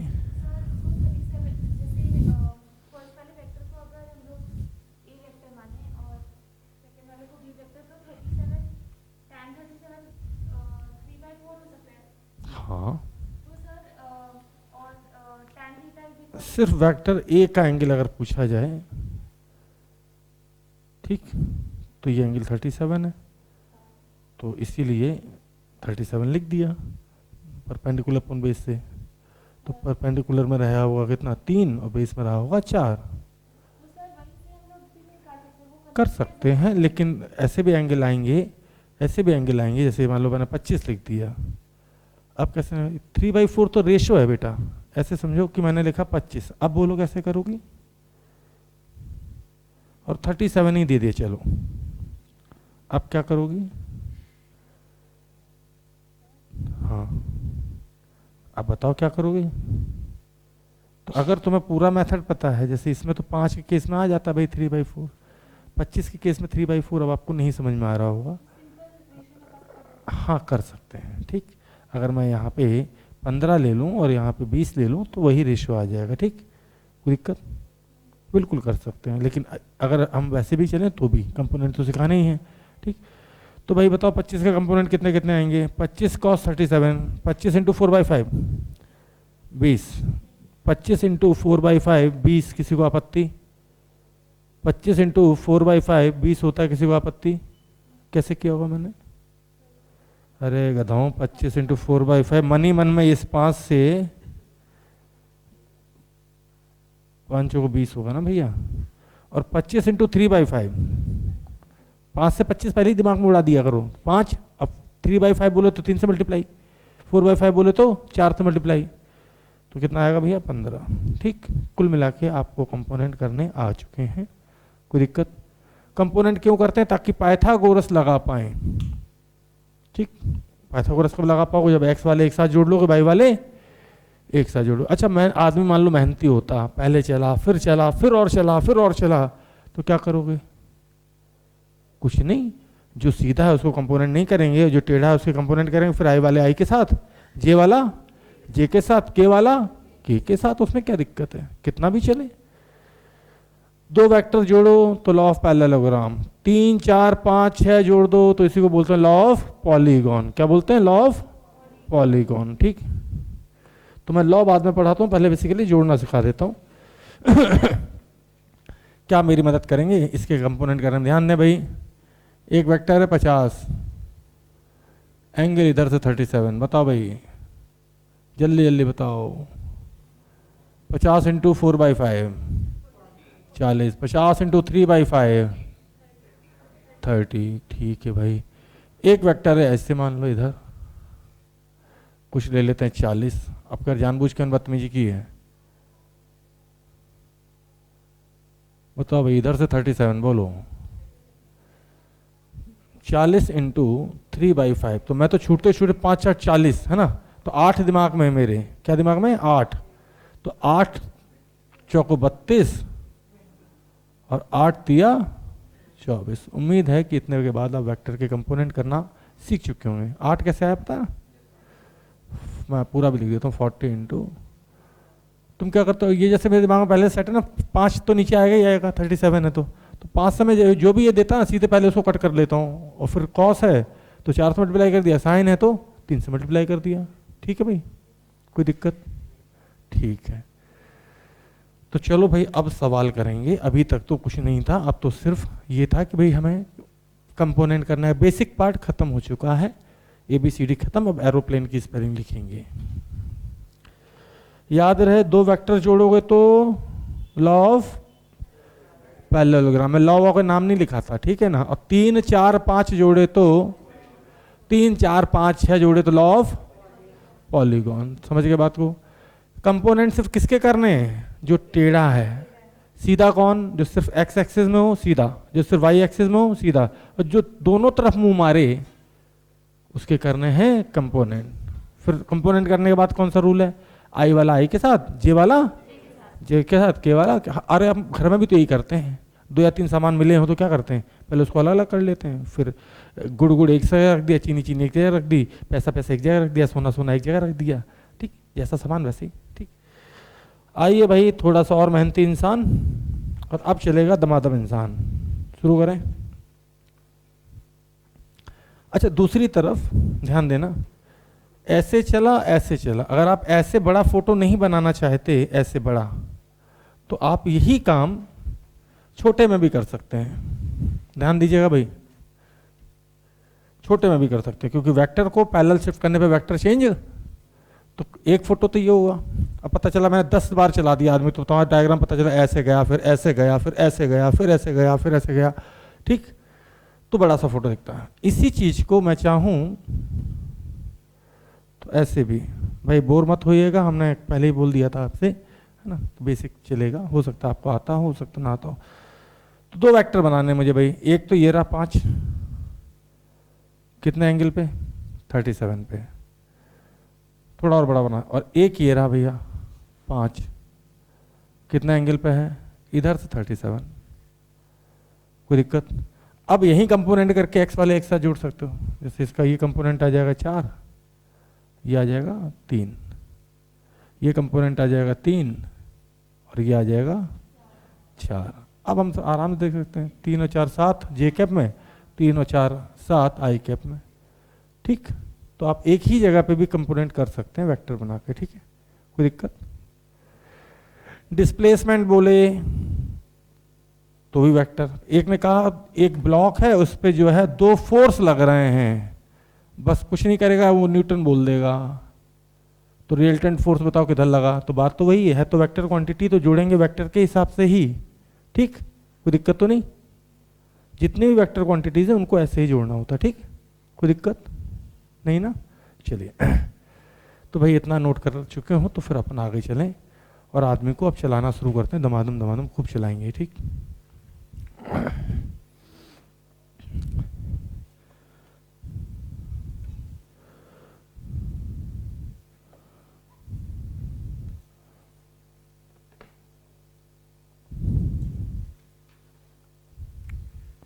नोट हो गया पूरा, और साइड में हट जाते हैं भाई, ऐसी क्या बात है।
जल्दी जल्दी नोट करो भाई, छापने की स्पीड और भागने की स्पीड हमेशा अच्छी होनी चाहिए।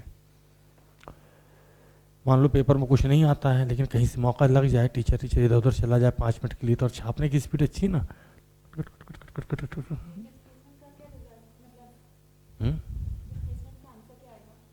वही 7√2 मैग्नीट्यूड और 45 का एंगल, ये वाला। तो मुझे लगता है कि ये वाला सवाल तो यही है, 5 मीटर 37 डिग्री, ठीक। और मुझे जो लगता है कि इसके जब मैंने कंपोनेंट किए थे तो ये 4 आया था, ये 3 आया था, इसके किए थे तो ये 3 आया था, 4 आया था। तो मुझे तो लगता है ये सवाल और ये सवाल सेम है। क्या आपको भी ऐसा लगता है? बस अंतर क्या है, इसमें उसने कंपोनेंट करके दे दिए, ठीक, और यहां हमें कंपोनेंट करने पड़े। ये रहा आंसर 7, ये 4, ये 3 तो ये भी 3, ये 3 तो ये भी 3, समझ गए ना? हाँ भाई, समझे कि नहीं? ठीक, कहने का मतलब समझे, सवाल वही था, ठीक, बस स्टाइल चेंज थी। चले भाई, अब आदमी को खूब सारा चलाने की नौबत आ चुकी है। पहले थोड़ा थोड़ा चलाएंगे, ठीक। सवाल लिखना, 2-3 लाइनें छोड़ना, फिर अगला सवाल, 2-3 लाइनें मतलब कि फोटो बन जाइए, है ना, ऐसे। तो शुरू करें भाई, ये एलन के मॉड्यूल से हैं, फिर मैं अपने बड़े सवाल भी कराऊंगा कुछ, ठीक। अ मैन स्टार्ट्स फ्रॉम ऑरिजिन, वही फिक्स एक्सिविटी लाइन। किताब वाले क्या करते हैं कि कुतिया चला देते हैं, मतलब डॉग ब्लॉक कुछ भी चला देंगे, बॉल वॉल, ठीक है, तो हम आदमी चला लेते हैं। अ मैन स्टार्ट, कोई लिख दे a particle start from origin, तो पार्टिकल बोलो मैन बोलो, बात एक ही। A man starts from origin, लिखा, जल्दी जल्दी लिखना, तेज तेज, comma, first he moves 3 kilometre towards west, first he moves 3 kilometre towards west. वह व्यक्ति पहले 3 किलोमीटर वेस्ट की तरफ गया, first he moves 3 kilometre towards west. ठीक है भाई, कोई दिक्कत? ठीक। Then he moves 5 kilometre, then he moves 5 kilometer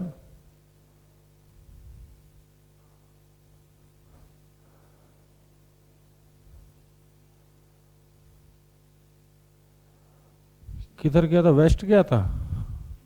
तो वेस्ट का मतलब तो भैया माइनस एक्स एक्सिस होगा।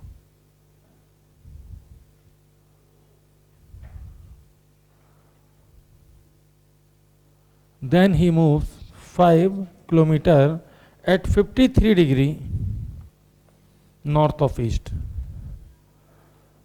at 53 degree north of east। कितना चला? 5 kilometre 53 degree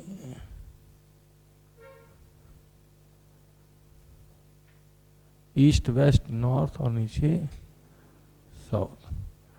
53 degree north of east मतलब कि ईस्ट से नॉर्थ की तरफ। Find the resultant displacement of man, find the resultant displacement of man, find the resultant displacement of man. ठीक, तो बहुत आसान है, दो ही वेक्टर हैं। ठीक, तो टेढ़ा कौन दिख रहा है?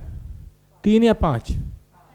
5। तो जो टेढ़ा दिख रहा है उसको क्या करो सबसे पहले? सीधा। और सीधा करने के लिए कंपोनेंट इधर आएगा 3 और इधर आएगा 4।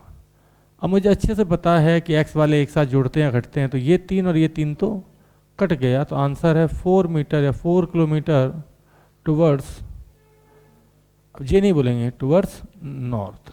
ठीक भाई, बहुत सिंपल सा रूल है। जो टेढ़ा दिखे उसको क्या करना है? सीधा। सीधे को नहीं छूना है, पाप लगेगा। ठीक, फिर x वाले एक साथ, y वाले एक साथ। चाहे 10 वेक्टर भी जोड़ने हो तो भी यही रूल काम करेगा। ठीक, कोई दिक्कत? आगे अगला सवाल।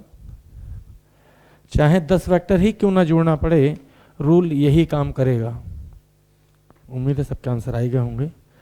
लिखें भाई, लिखना शुरू करें, तब तो हम बना रहे हैं photo. What will be the, ये भी एलन के मॉड्यूल से। एलन के मॉड्यूल सवाल थोड़े आसान होते हैं, फिर मैं अपने वाले कर रहा हूँ। What will be the minimum value of force, what will be the minimum value of force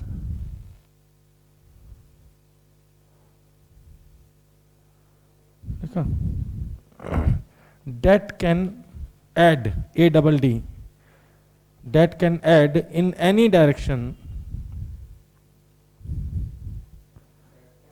that can add ADD, add मतलब जोड़ना, that can add in any direction, लिखा भाई, so that resultant force is along each direction, so that resultant force is along east direction। दो force दे दिया उसने, एक F1 दे दिया और एक F2 दे दिया, और कह रहा है कि इसमें कितना फोर्स और जोड़ दें किसी भी डायरेक्शन में कम से कम, ताकि जो रिजल्टेंट है ना वो सिर्फ ईस्ट में आए, so that resultant force is along east direction। दो फोर्स उसने दिए, F1 दिया F2 दिया, और कह रहा है इसमें एक तीसरा और कितना फोर्स जोड़ दें ताकि जो रिजल्टेंट है वो आए, किस में आए भैया? ईस्ट में आए। तो ध्यान दें, अपन कुछ नहीं कर सकते, अपन सिर्फ एक काम कर सकते हैं, जो टेढ़ा दिखेगा उसको सीधा। तो भाई इसका ये वाला कंपोनेंट आ जाएगा, बोलो ये कितना आएगा? 4, और ये वाला कितना आएगा? 3। चाहते क्या हो कि रिजल्टेंट जो है वो x में रहे, तो इसका मतलब y कंपोनेंट 0 हो जाए। अब मुझे ये बताओ कि ऊपर की तरफ कितना दिख रहा है? 6। तो इसका साफ मतलब है कि नीचे की तरफ जो तीसरा फोर्स लगाएंगे वो साउथ में लगाइए। किधर लगाइए? साउथ में। ऊपर की तरफ 6 दिख रहा है और हम चाहते हैं कि रिजल्टेंट सिर्फ x में रहे, इसका मतलब y कंपोनेंट 0। तो जाहिर सी बात है कि ऊपर 6 दिख रहा है तो नीचे भी 6 लगा दीजिए, 6 माइनस जे कैप बोलो या 6 न्यूटन इन साउथ डायरेक्शन बोलो, आंसर सेम है। ठीक, आदित्य कोई दिक्कत? दो फोर्स लगे हुए थे और हम चाहते हैं कि रिजल्टेंट एक्स डायरेक्शन में आए, तो बोल रहे हैं कि तीसरा कितना फोर्स लगाएं किसी भी डायरेक्शन में, आपकी मर्जी है, ताकि रिजल्टेंट सिर्फ एक्स में आए। तो दो फोर्स जो लगे तो उसका मैंने इफेक्ट देखा, तो इसका ये कंपोनेंट 4, ये कंपोनेंट करना मैं सिखा ही चुका हूँ। तो जब मुझे ऊपर दिखा 6 तो मैंने कहा वाई कंपोनेंट 0 करने के लिए नीचे 6 मार।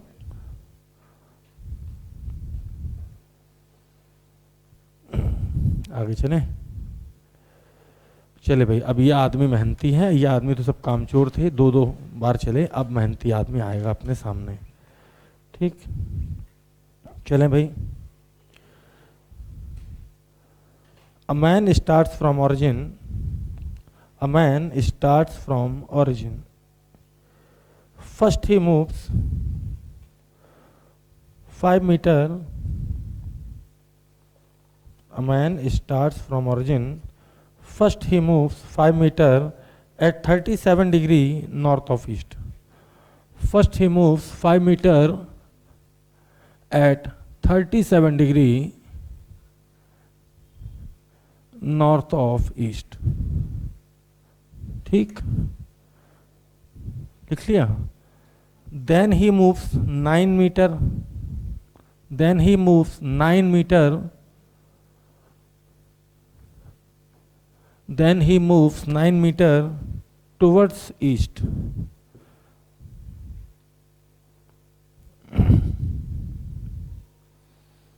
किसी का छूटा तो नहीं? छूट गया, दोबारा बोलता हूँ। A man start from origin, first he moves 5 meter at 37 degree north of east. कितना लिख लिया? Then he moves 9 meter towards east.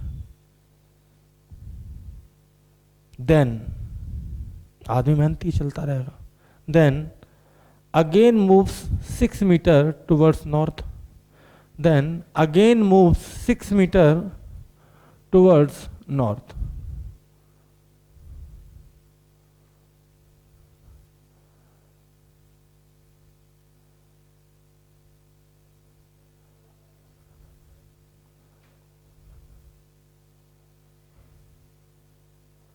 लिखा? then, अभी आदमी मेहनती पहले बोल दिया था। then he again moves 20 meter, then he again moves 20 meter at 37 degree east of north. Then he moves 20 meter at 37 degree east of north. Find the full stop, full stop लगाने के बाद लिखें फुल स्टॉप। फाइंड द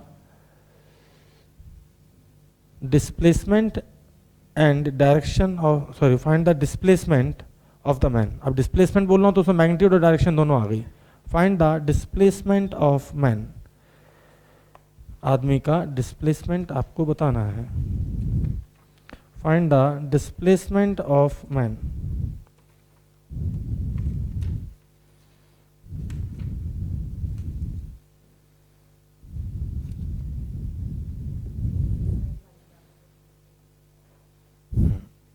तो देखो बहुत आसान सी चीज़ है, अभी तक मैंने कुछ नहीं सिखाया, सिर्फ एक चीज़ सिखाया, जब जो भी टेढ़ा दिखेगा उसको क्या करेंगे, सीधा। हाँ, कंपोनेंट करने की प्रैक्टिस जरूर होनी चाहिए, कैलकुलेशन थोड़ा फास्ट होनी चाहिए, तो जल्दी आंसर आ जाएगा। ठीक, सामने देखें। सबसे पहले भैया ये कितना चले, बोलो बोलो। कामचोर इंसान था, सिर्फ कितना चला भाई, 5 मीटर। कितने के एंगल पे, 5 मीटर 37 डिग्री। ये तो समझ में आ गया होगा, नॉर्थ ऑफ ईस्ट। ठीक, अब मैं आगे ऐसे भी चला सकता हूँ, ऐसे ऐसे करके, समझ गए। और मैं चाहूँ तो वेक्टर को यहीं बना सकता हूँ, ये बात मैंने पहले ही क्लियर कर दी थी। ठीक, कहने का मतलब है कि अब उसके बाद कितना चला भाई, 9 मीटर टुवर्ड्स ईस्ट। आदित्य बाद में नोट करना, 9 मीटर टुवर्ड्स ईस्ट। तो तो अब मेरी मर्जी है, मैं इधर चलाऊं 9 मीटर यहाँ पे, या फिर मैं 9 मीटर ऐसे भी दिखा सकता हूं। ये आपकी अपनी सुविधा के अनुसार। ठीक, फिर कितना चला? 6 मीटर टुवर्ड्स नॉर्थ। तो मेरी मर्जी, देखो मैं ऐसे भी फोटो बनाते हैं कुछ लोग, ये चला, फिर 9 मीटर ऐसे, फिर 6 मीटर ऐसे, फिर ऐसे कर दो, फोटो बड़ा लंबा सा खिंच जाता है। ठीक, लेकिन हम चाहें तो यहाँ पे भी इसको, इसीलिए मैंने इसको ऐसे डॉट डॉट बना दिया ताकि आपको समझ में आए कि भाई फिर कितना चला। फिर चला 20 मीटर, कितना एंगल पे? इधर से 53, तो इधर से 37 ले लें, कोई दिक्कत तो नहीं। अब मुझे साफ दिख रहा है कि भले ही 4 वेक्टर हैं लेकिन 2 तो बिल्कुल सीधे हैं, 2 तो बेचारे टेढ़े हैं ही नहीं। ठीक, तो कंपोनेंट कर दो। बताओ भाई, हेल्प करो भाई मेरी, इसका ये कंपोनेंट अब तक तो याद हो गया होगा, 4 आएगा और ये 3 आएगा। कहने का मतलब समझ गए? जो ब्लैक से था वो सवाल है, जो मैं ब्लू से कर रहा हूँ वो क्या है? आंसर या सॉल्यूशन, अपना वो इसी में हो जाता है। ठीक, बताओ भाई अगर इधर से 37 है तो इधर से cos 37 20 इंटू 4/5, 20 इंटू 4/5 मेरे हिसाब से 16, 20 इंटू 4/5 तो 5 से 20 को काटेंगे तो 4, 4 चौको 16, और 20 इंटू 3/5, 20 इंटू 3/5 12। अब मुझे साफ दिख रहा है 12 और 4 16 और 9 25, तो रिजल्टेंट आएगा 25 आई कैप। हाँ, अब जे कैप में जोड़ लो भाई, 16 और 3 कितना होता बेटा? 9, 19, 19 में 6 और जोड़ दो तो 19 में 1 जोड़ेंगे तो 20, और 5 और बचा तो 25। तो यहां से मैं देखूं, क्या आप मैग्नीट्यूड बता पाओगे इसका? जब भी x और y बराबर हो तो बस उसमें √2 लगा दिया करो, अंडर रूट ऑफ 25 का स्क्वायर करो, फिर 25 का स्क्वायर करो, उसमें 25 25 कॉमन आ जाएगा, तो अंदर बचेगा 1 + 1, तो कितना आ जाएगा भैया? 25, और एंगल कितना आएगा? 45 डिग्री। कोई दिक्कत? क्या आपको 45 समझ में आया? 45 समझ में आ गया ना? नहीं आया? 25 आई कैप, आई कैप मतलब एक्स एक्सिस, 25 जे कैप, जे कैप मतलब वाई एक्सिस। अब मुझे बताओ कि कोई ये एंगल निकालना पूछ रहा है आपसे तो क्या बोलोगे? tan थीटा बराबर perpendicular upon base, perpendicular 25 base 25, तो एंगल, तो tan थीटा की वैल्यू 1, थीटा की वैल्यू 1, tan थीटा की वैल्यू 1 मतलब कि थीटा 45 डिग्री। कुछ लोग ऐसे ही बोल सकते हैं 45 ना बोल के अलोंग नॉर्थ ईस्ट डायरेक्शन। उम्मीद करते हैं कि आप बात को बड़े प्यार से समझ गए होंगे। ठीक, तो भाई मैंने पहले, धीरे धीरे बढ़ता हूं मैं, देखो मैंने पहले 2 वेक्टर जोड़ने सिखाए आपको, फिर मैंने 2 वेक्टर जोड़ने सिखाए, फिर 2 मैंने दिए, बोला तीसरा कितना जोड़ दें, ठीक, ताकि रिजल्टेंट, फिर मैंने 3 वेक्टर जोड़ना सिखाए। अब बारी आ चुकी है 4 5 6। ठीक, क्या करना है अपने को? रूल नंबर याद है ना? 1, जैसे ही कोई टेढ़ा मिलेगा क्या करोगे? कंपोनेंट करके सीधा, उसके बाद सीधे सीधे क्या, एक्स में अलग वाई में अलग, काम खत्म। तो चलो भाई देखते हैं कितने लोग सीख पाए और कितने लोग फटाफट कंपोनेंट करते हैं मेरी स्पीड में। रिजल्टेंट फोर्स निकालना है, find the F net. Net का मतलब है परिणामी बल, ठीक, एफ नेट का मतलब रिजल्टेंट फोर्स। ठीक, कोई बात नहीं, हिंदी अपनी मातृभाषा है भाई, उसको ऐसी नजर ना देखो। आइए देखते हैं कितने बच्चे सीखे।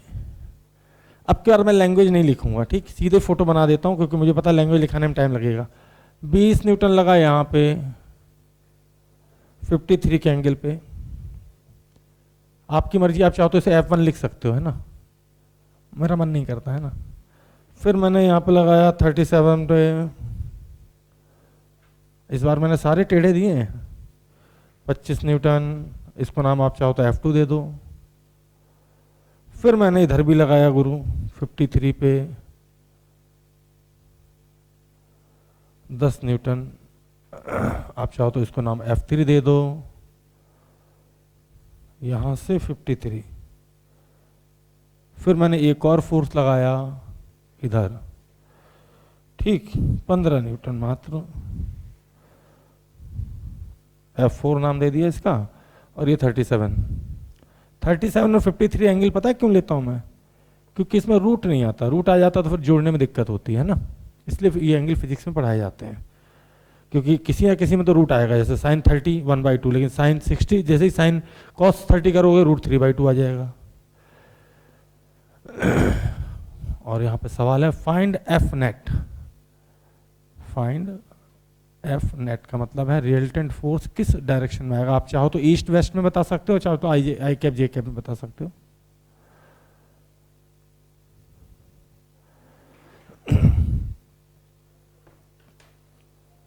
तो अभी तक इसी को हम लॉ ऑफ पॉलीगॉन के नाम से भी जानते हैं। जब भी दो से ज्यादा जुड़े तो लॉ ऑफ पॉलीगॉन, लॉ लिखा, मैं हेडिंग वेडिंग नहीं डालता, बच्चे के दिमाग में सिर्फ कंसेप्ट डालो, लॉ वॉ नहीं बताओ उसको, ठीक। जब भी टेढ़ा मिले सीधा कर लो, चाहे 1 हो या 10 हो, और सीधा करने के बाद एक्स वाले एक साथ वाई वाले एक साथ खत्म करें, उसका पाइथागोरस ला दूं। तो चलिए भाई इधर मैं मिटा देता हूं, उम्मीद है कि आपको कंपोनेंट करने आ चुके होंगे।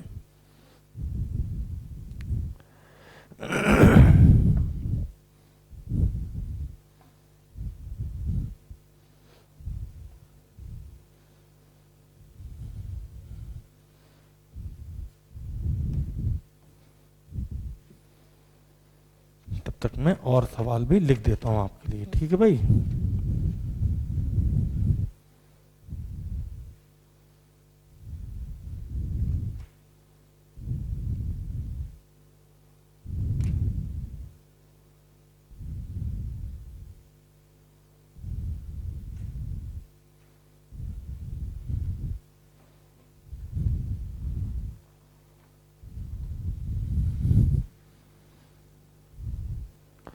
अब मैं इसमें आपको बहुत सारे फोर्स लगाता हूं ताकि आप भी मस्त हो जाओ।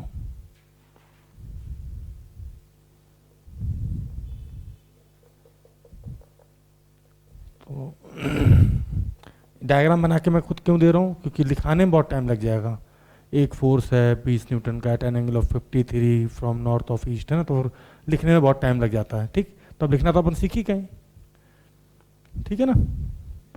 आइए भाई,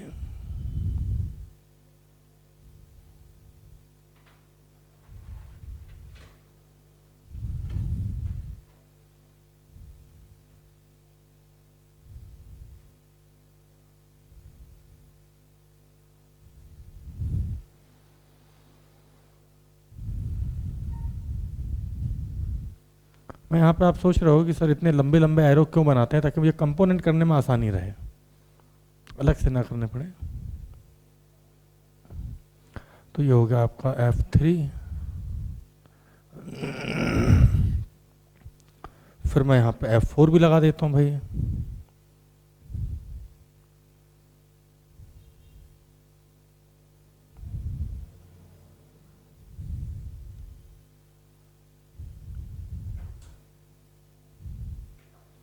बस अंतर ये कि आपकी कैलकुलेशन तेज होगी। फिर F5 भी लगा देता हूँ मैं।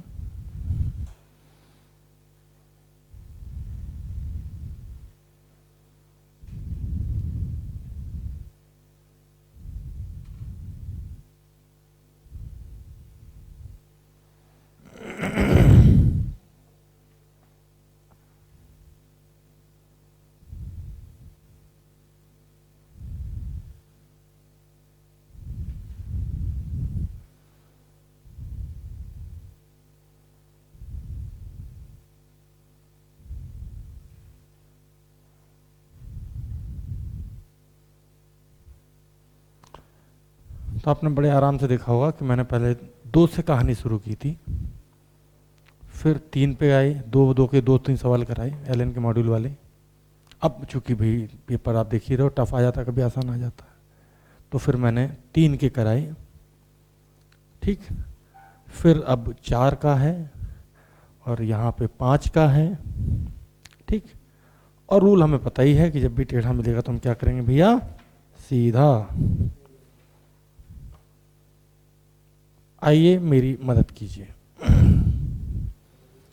मेरे हिसाब से अभी तक ये आंसर आ जाने चाहिए थे। आए, कम से कम इसका तो आना चाहिए। कितना आ रहा है? इसका आंसर आएगा सिर्फ 14 आई कैप 0 जे कैप। या यूं कहें कि 14 न्यूटन टुवर्ड्स ईस्ट डायरेक्शन, आई कैप का मतलब ईस्ट। आइए बेटा सामने देखें, एक भी आपने कैलकुलेशन गलती कर दी तो जब जोड़ोगे वो भी गलत हो जाएगा, तो कैलकुलेशन मिस्टेक नहीं होनी चाहिए। क्या आपको अभी भी याद है cos 37 होता है 4/5 और sin 37 होता है 3/5। अच्छा 53 में बताओ भैया, उल्टी हो जाती वैल्यू है ना, sin 53 4/5 और cos 53 3/5। चलिए आइए आओ जल्दी से देखो। ऐसे सवालों को करने के लिए आपने लिए 5 मिनट 7 मिनट, लेकिन मेरी उम्मीद है कि आपको लगनी चाहिए मैक्सिमम 30 सेकंड 40 सेकंड। ठीक, कैसे लगेंगे? डेली, एक दिन में तो कोई मैराथन दौड़ नहीं लेता, अपन डेली प्रैक्टिस करते हैं और टाइमर लगा करोगे तो स्पीड बढ़ेगी। आइए, तो जो ब्लैक से वो सवाल है, जो ब्लू से हम करने जा रहे हैं वो क्या है? सॉल्यूशन या आंसर। आया भैया 20 × 3/5 15, 20 × 3/5। मैं क्या करता हूँ, सीधे नीचे वाले 5 से ऊपर वाला 20 उड़ाया 4 और 4 तिया 12। ठीक, 20 × 4/5 16। कोई दिक्कत? इस दौरान अगर आपने कहीं भी एक कैलकुलेशन गलत कर दी तो आपका आंसर गलत रह जाएगा। आइए भाई इधर आ जाइए। 25 × 4/5 25 × 4/5 20, 25 × 3/5 15। इधर से 37 ले सकते हो आप चाहो तो 25 × 4/5 10 × 4/5 8 और 10 × 3/5 6। सही है। 15 × 4/5 12, 15 × 3/5। अगर इतना आपने सही किया है, ठीक, कोई दिक्कत पीयूष कुमार जी? बस वो 3/5 4/5 का खेल है। अब देखो मैं कैसे जोड़ता हूँ, तो मैं ऐसे जोड़ता हूँ 15 20 ऐसे करके। नहीं, मेरा जोड़ने का स्टाइल थोड़ा सा खतरनाक है। मैं कहता हूँ कि 16 और 8 कितना होता है? 16 और 8 25, और 15 और 9 कितना होता है? 16 और 8 24। हाँ 24, और 15 और 9 24। तो ये गया, y तो निपट गया। अब बचा x, क्या बचा? x। तो ऐसा करो, ये 12 से गए, ये 12 ने बैंड बजा दी इसकी। कोई दिक्कत? कोई दिक्कत तो नहीं। अब ये 20 आगे और 6 पीछे है, या फिर 14 न्यूटन ऐसे बोल सकते हैं टुवर्ड्स ईस्ट। डिपेंड करता है किताब वाले ने कैसे आंसर दिया है। कोई दिक्कत? उम्मीद करते हैं बहुत आसान सी चीज़ है।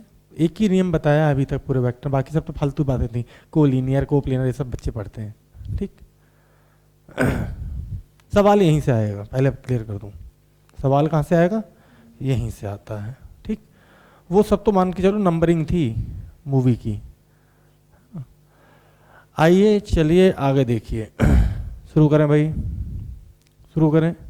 आओ अब मेरी मदद कर दो बस। बोलो भाई 25 × 4/5 25 × 4/5 जल्दी बोलो। 20, 25 × 3/5 15, 50 × 4/5 40, 50 × 3/5 30। ये सीधा है 10, तो इसके करते हैं 60 × cos 53 कितना होता भैया? 3/5 ना, तो 60 × 3/5 36। कैसे आया? तो 60 × हम करेंगे 3/5 और 5 से काटेंगे ना, तो 12 12 3 36 और 12 चौका होता है 48 हिंदी में, या 12 4 या 48। कोई दिक्कत? कोई दिक्कत तो नहीं? कोई दिक्कत नहीं ना।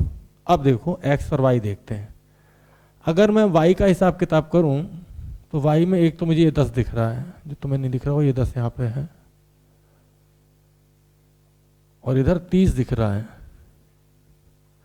तो तुम एक साथ ऐड मत करना। क्या करना? 15 से पहले 30 गया तो इधर नीचे 15 बचा ना, 15 में से फिर 10 उड़ा दो तो 5 बचा ना, और 5 48 में से 5 घटा दो तो 43 j कैप। ठीक, अब x में आ जाते हैं। वैसे लिख लिख के नहीं करना पसंद करता, मैं तो एक एक मतलब फिजिक्स का मतलब भी बिना पेन उठाए खेल होना है। ध्यान दें, 40 से पहले 36 उड़ा दो, 4, 40 से पहले 36 उड़ा दिया तो अब इधर 4, 4 ना, अच्छा इधर 4, ओके, इधर 4 और ये 20, 24 और इधर कितना है, तो आंसर आ जाएगा, बोलो क्या, या फिर 43 न्यूटन टुवर्ड्स। उम्मीद करते हैं कि अब 5 की जगह 6 फोर्स हों, 7 फोर्स हों, वैसे होते नहीं सीट में इतने, 3 से ज़्यादा कोई बात ही नहीं करता। कर लोगे कि नहीं, पक्का? तो पहला रूल, अभी तो मैंने कोई नियम नहीं बताया, मेरे नियम बहुत ऊट पटांग होते हैं, सुनोगे फंसने से पागल हो जाओगे। एक बार में एक को देखो, एक बार में दोनों को मत देखो, इतने प्रोजेक्टाइल पूरे खत्म कर लेता हूँ मैं, ठीक? आलू बेचो, टमाटर बेचो, ऐसे घटी घटिया मेथड है मेरे पास, ठीक? तो रूल नंबर 1, जब भी कोई टेढ़ा मिले तो सीधा कर दो, 1 हो या 10 हो, फिर क्या करोगे, x वाला x के साथ और y वाला y के साथ, ठीक? अगर मान लो i कैप j कैप दोनों आ जाए तो फिर रिजल्टेंट निकालना तो क्या करोगे, अंडर रूट ऑफ x का स्क्वायर प्लस y, और एंगल निकालना तो tan थीटा बराबर perpendicular upon base sigma y upon sigma x। कोई दिक्कत? तो मैं उल्टा पैदा हुआ था। लोग क्या करते हैं, सबसे पहले पढ़ाते हैं लॉ ऑफ पैरेललोग्राम, फिर लॉ ऑफ पॉलीगॉन पे, किसी बुक में देखना। मैं क्या करता हूँ, 5-6 जोड़ने जब मैंने सिखा दिए तो लॉ ऑफ पैरेललोग्राम में 2 जोड़ने में कितनी देर लगी मुझे सिखाने में, ठीक?